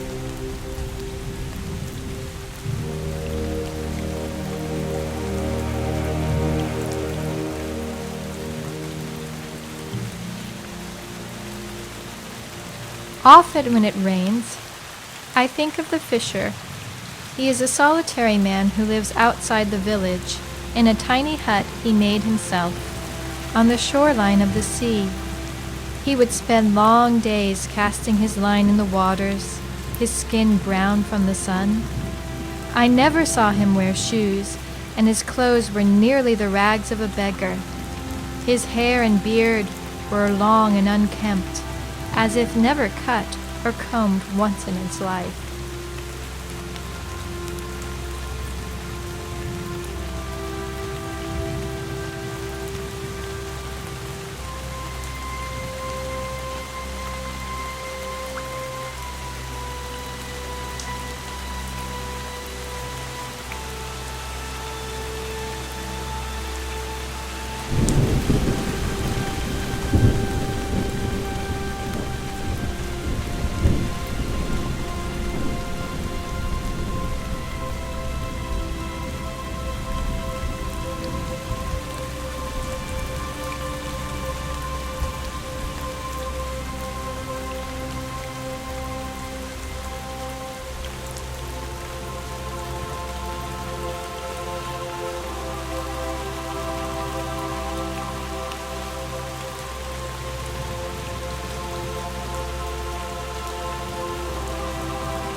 The fisher never took a wife, and he had no children. No one knows from where he came. The villagers thought him eccentric, perhaps mad.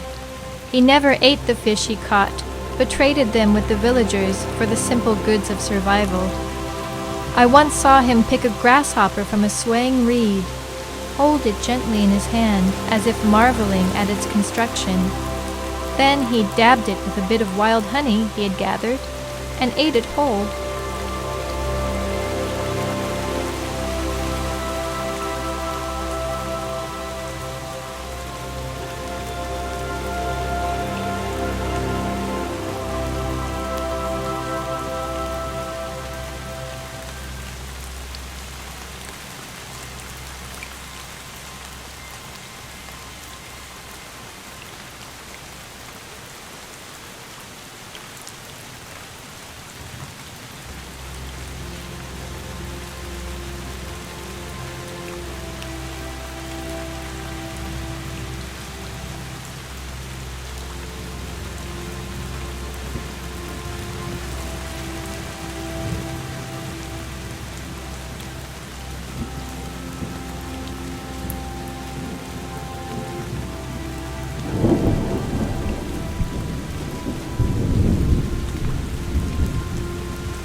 Once the fisher brought a line of beautiful fish to my father to trade for a basket.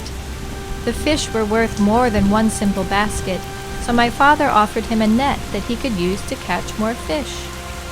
He refused, saying, "Each fish is unique. They must be caught individually or not at all." So my father offered him a variety of baskets to keep the fish separate. Again he refused, saying, "Once I have gathered them, I must carry them all together or not at all."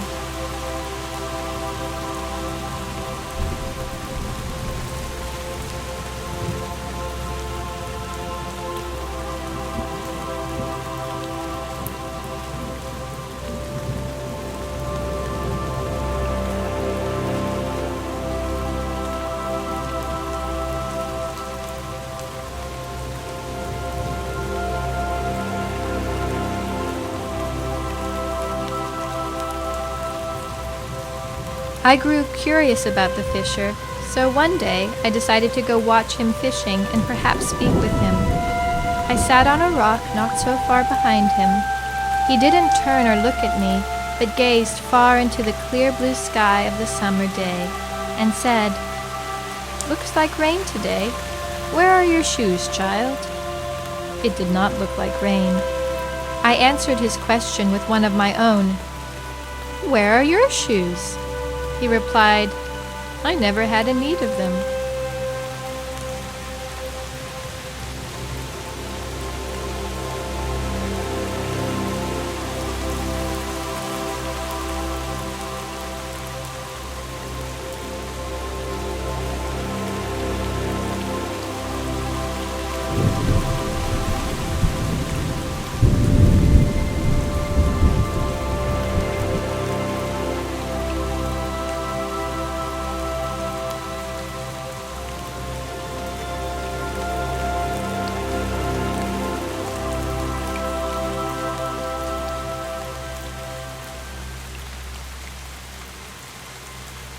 And the path goes on and on and on.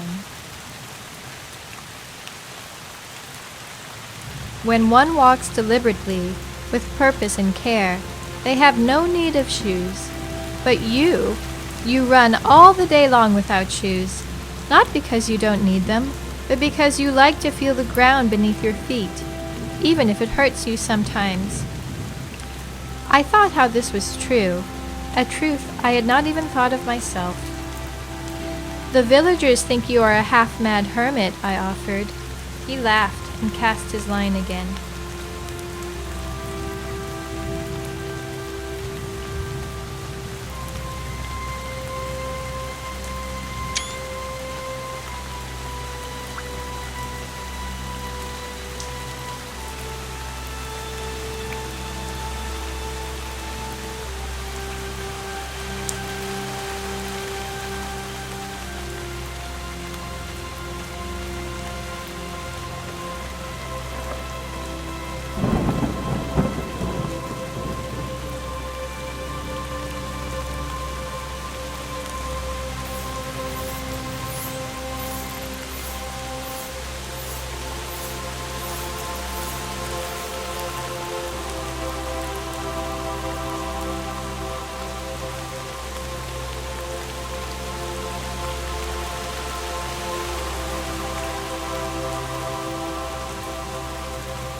I suppose they may be right.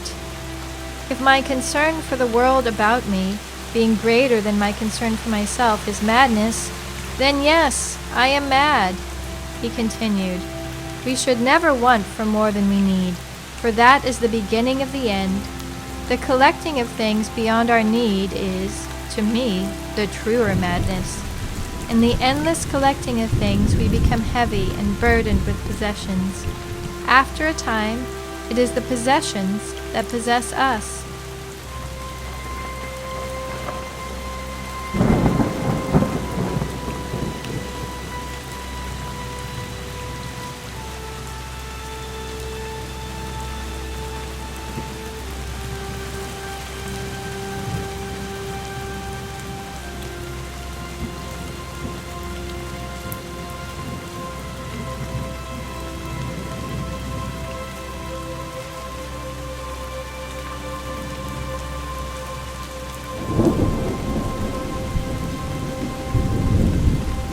Consider the fishes, he said. They have no possessions and so can flit about on the waters, light and unburdened, free to swim anywhere. If they had possessions to carry, they would sink and die. This seemed obvious enough to me. Fish can't carry things anyway. Consider also the story of a king I once knew. I quietly laughed, as if the mad fisher cavorted with kings. I thought this very unlikely.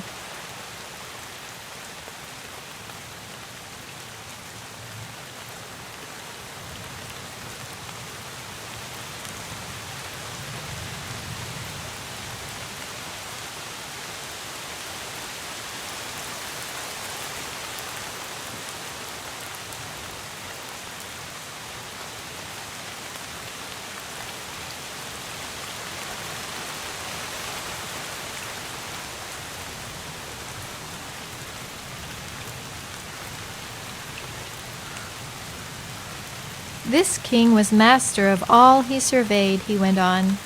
He gathered to himself all the riches and fine things of the world. His every desire was met, but still he wanted more.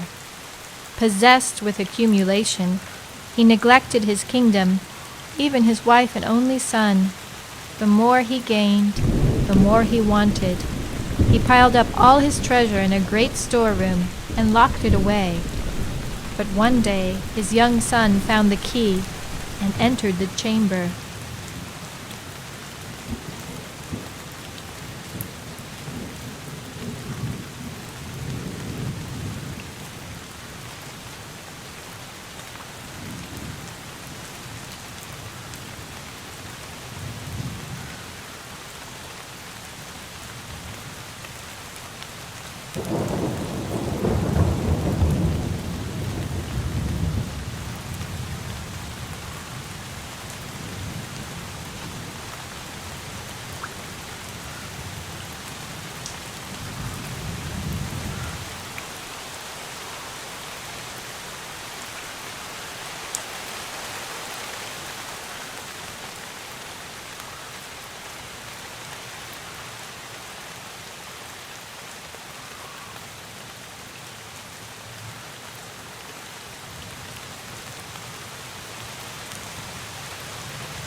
The king heard a loud crash and ran to the treasure room.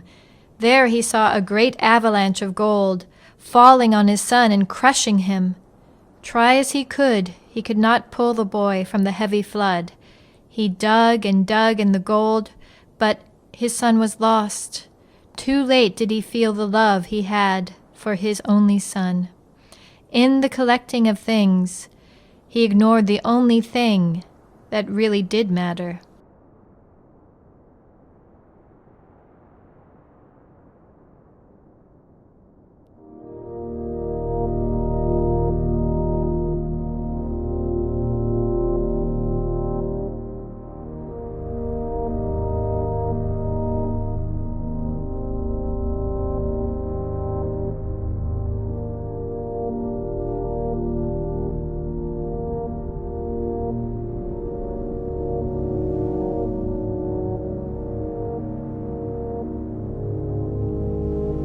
The king was consumed with grief and vowed to never possess another thing that he didn't need. He gave away all his treasure to the poor people of the kingdom and set out alone to live a life free of possessions. Was this mad fisher once a king? I found it very doubtful. You see, Lula, he said, we often learn too late what is really important in life. There is an old saying that the owl of wisdom only spreads its wings at twilight.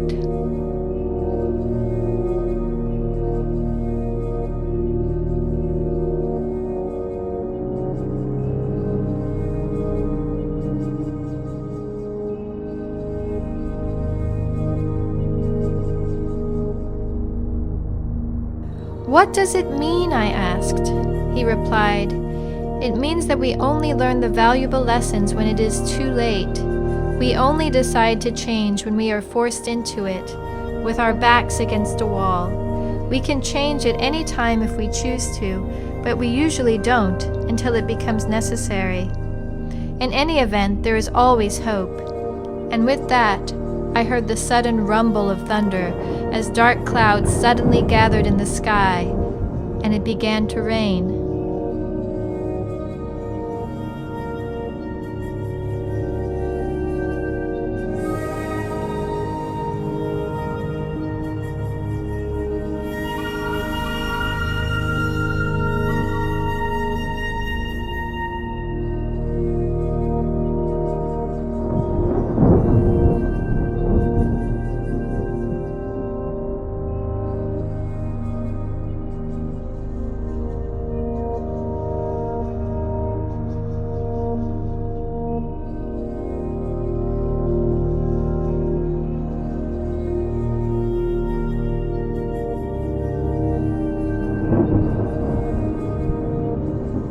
The fisher turned his face up to the sky and smiled into the rain. At last he turned to me with his wild but knowing eye and said, "Seek the middle way, Lula. Between all and nothing, find the middle way. But know that you will not find it out in the world. It is in a secret place that only you can find, and the greatest secret of all is that there is no secret. You will find the genie, and when you do, you will understand even the dreaming gods."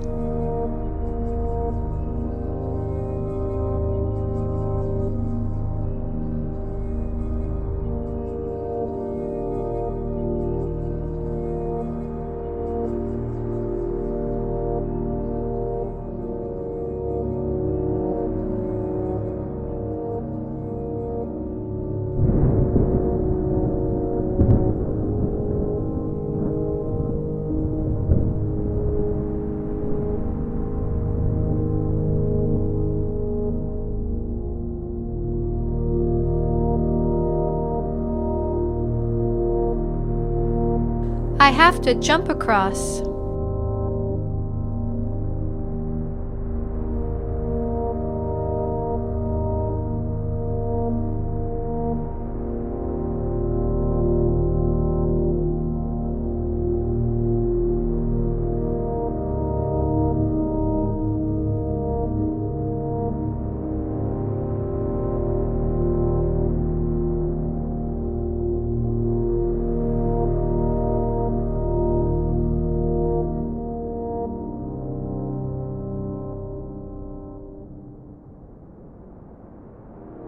Then I knew he was truly mad.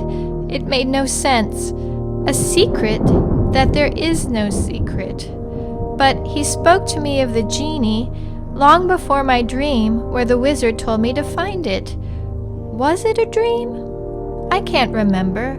For all I know, it was real, and I am dreaming now.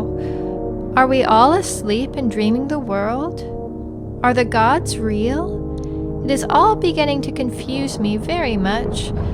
I can only hope that he was right about the genie.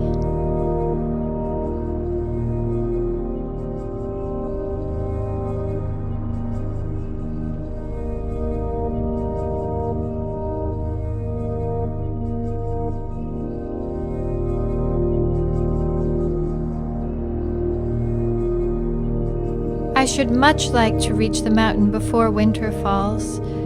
I wonder if my mother came this way.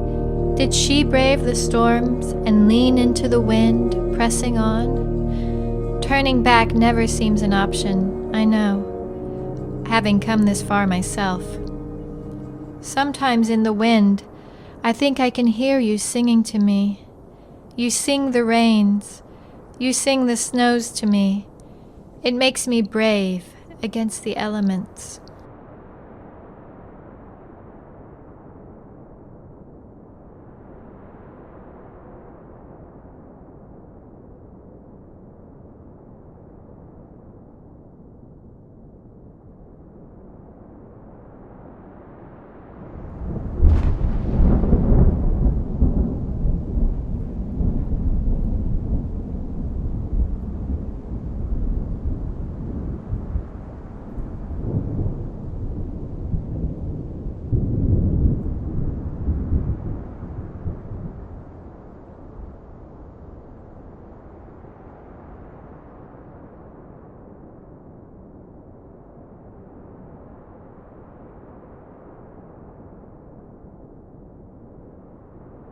How my mind has frozen on you, on a soul beautiful as first frost. I am snowblind, mad without footprints. Your coronal pallor, contoured and torpid as an angel's trumpet. I close my eyes and imagine you alone in a forest chapel, watching the snows fall on midwinter's eve. You see me through the window, standing alone in the dark pines, storm-torn and buffeted by the winds. You see me and slowly draw the curtains.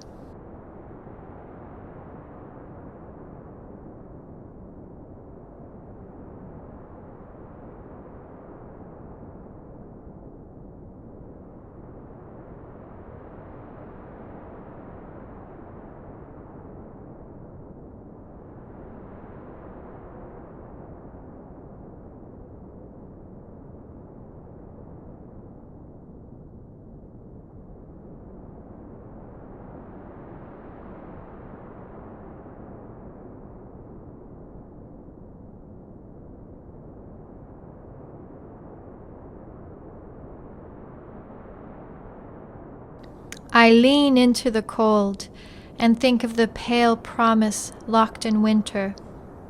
Though it is the dying of summer, the quietly encroaching cold hiding in leaves, it holds the expectancy of spring. A diminuendo of green sadly passes, but will keep warm the winter long and clutch the memory of warmth in our hearts. Though spring promises nothing of herself in returns, and summer swears no shrift of conscience in its leave-taking, we sing.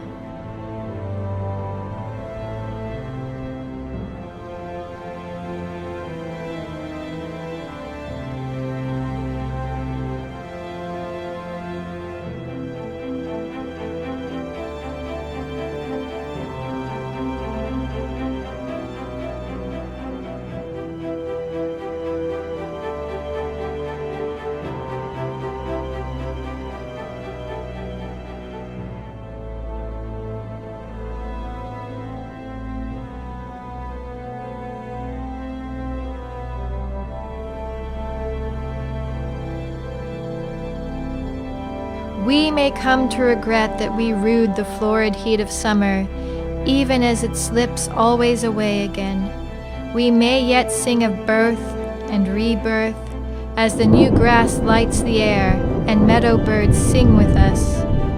Winter groans in sheets of ice and burdens of snow, but in that voice we hear the promise of spring. With mittened hands cupped against the cold, we sing of life and light again the candles of hope.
Not much left, I guess.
There are those who simply never choose a path.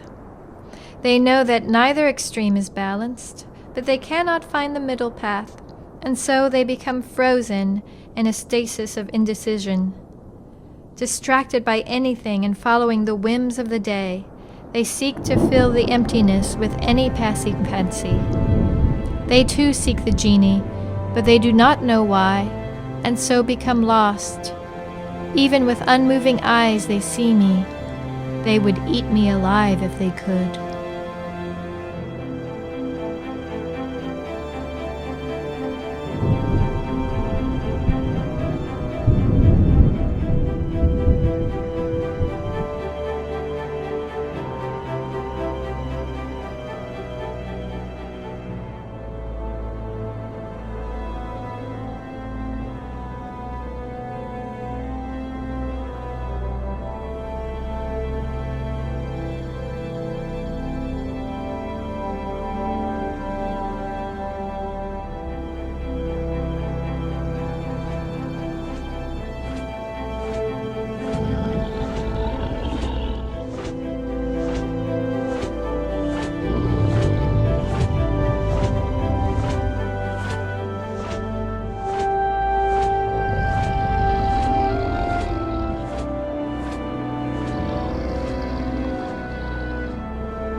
I often think of my very first memory as a child. It was the spring thaw, when the blankets of snow began to melt, the sun shined its warmth, and the birds began to sing again. In my mother's frozen garden was a stone that had cracked, buckled by the cold, and there in the crack was a single tiny white flower. a bloom of only 4 petals, it bravely opened to face the world and greet the sun, as if in defiance of death itself.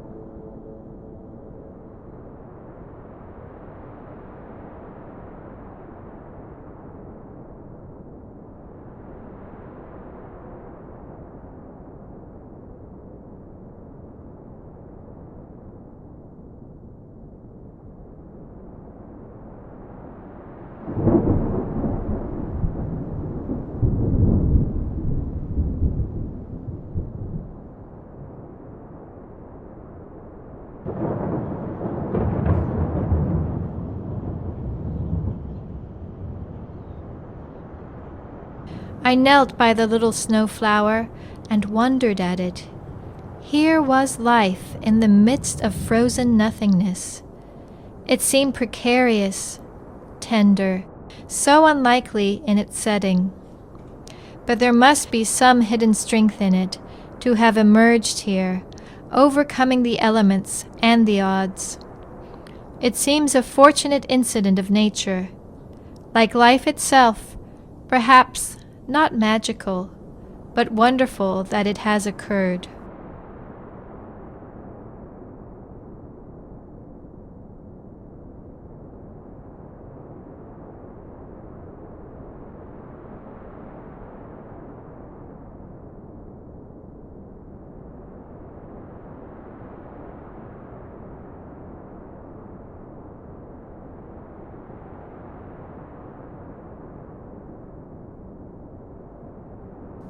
Even at that age, the flower made me ponder the teachings of the shamans.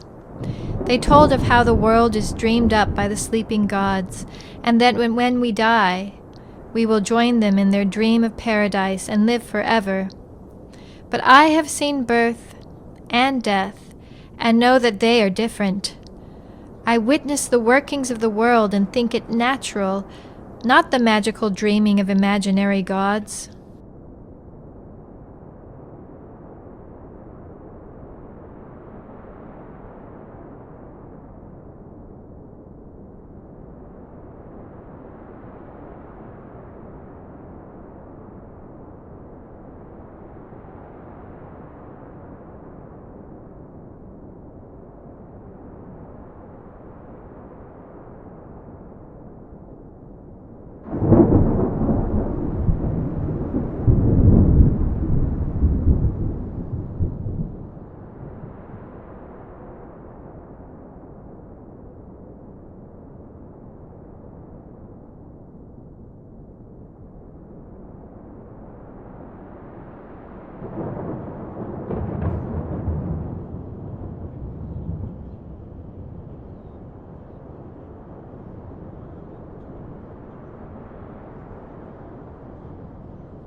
I cannot tell my thoughts to anyone. They would think me blasphemous, or even mad, to question the shamans. They would think I had lost sight of the truth, of the mysterious, magical workings of life itself. They would think me irreverent, at the very least. But it is not so. Considering the triumph of the tiny flower in the midst of a frozen garden, I have a profound reverence for the unlikely presence of life.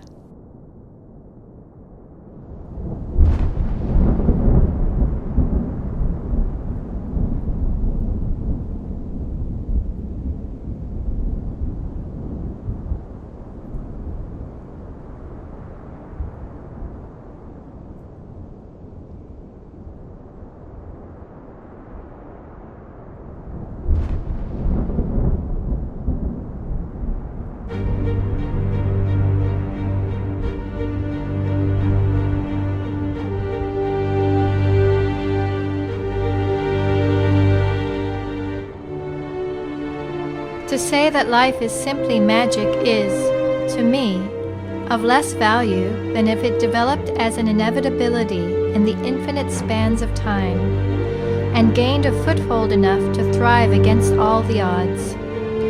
Life is a champion of chance. There is more awe and wonder in this truth than to simply dismiss it as the providence of some great and mystical unknowable. It is made all the more special by its unlikelihood.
Maybe I'll just step on the air. There we go.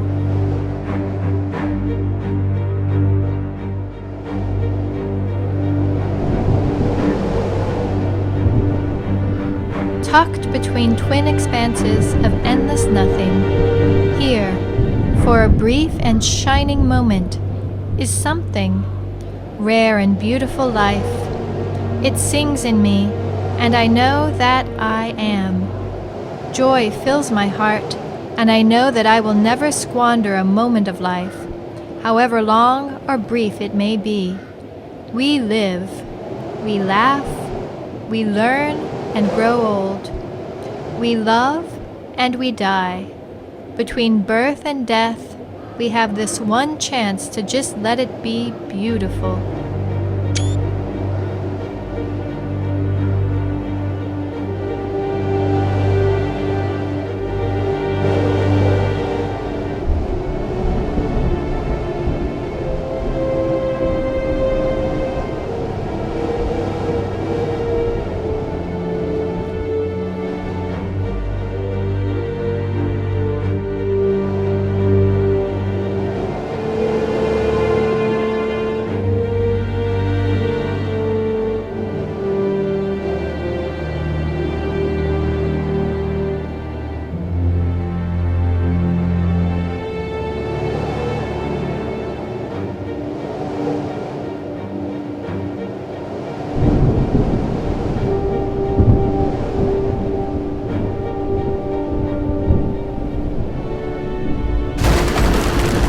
So the sky itself cracks open and falls to the ground, the world trembling with change. I have no fear. I feel that soon my path will end, and I know not what I will find. But I have had this time, this one chance to truly be alive. I have lived and loved. Along with heartache and loss, I have known beauty and joy.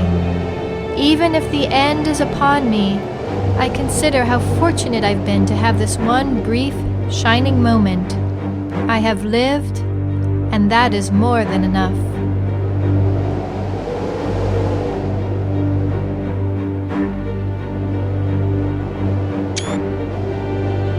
I found no answers along the path, only more questions. What is the genie? What does it do? Who made it, and where is it from? I shall soon find out. Perhaps it will answer all my questions. I have considered that it may pose more questions than answers, and feel that somehow I already know the answers. And now I see.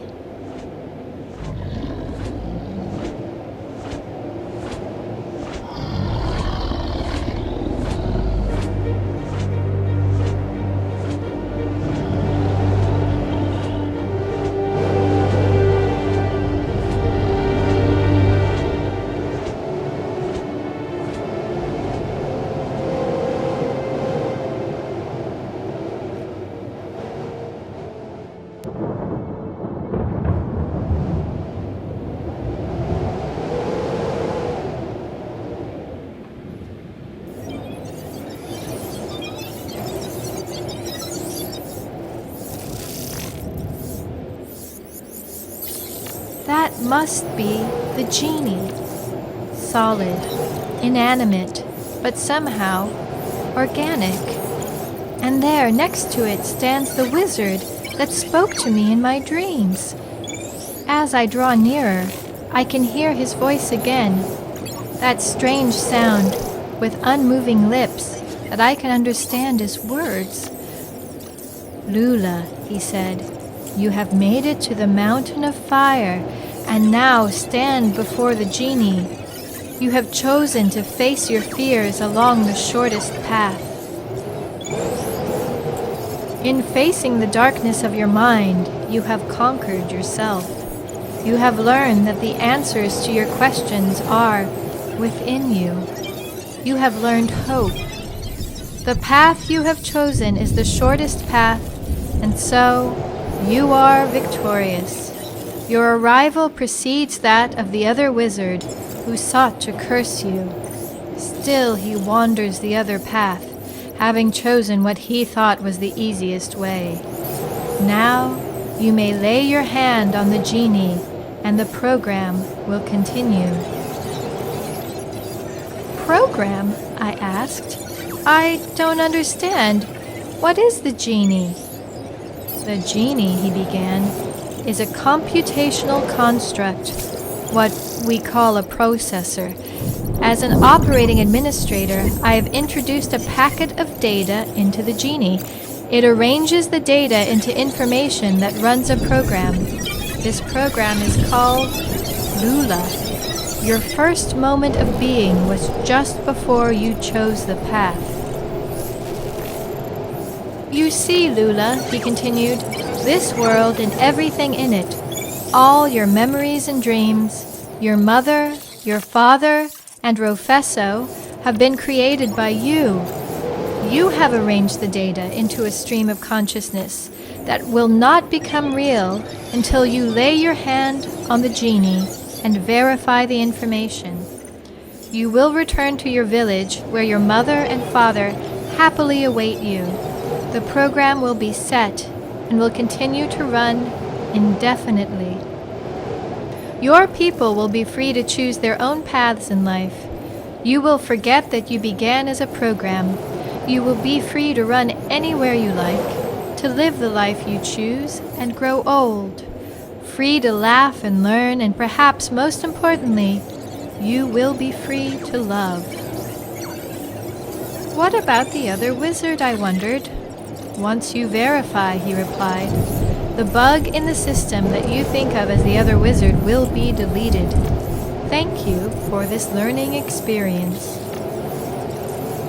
How could I choose otherwise? I slowly reached out my hand and laid it on the genie. It felt warm, humming with life. I see the world I have created as it becomes real.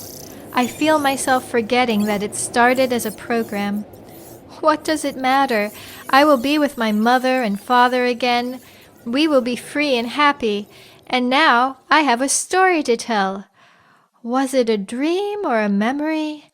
I do not know, but let it begin. Once upon a time,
ta-da!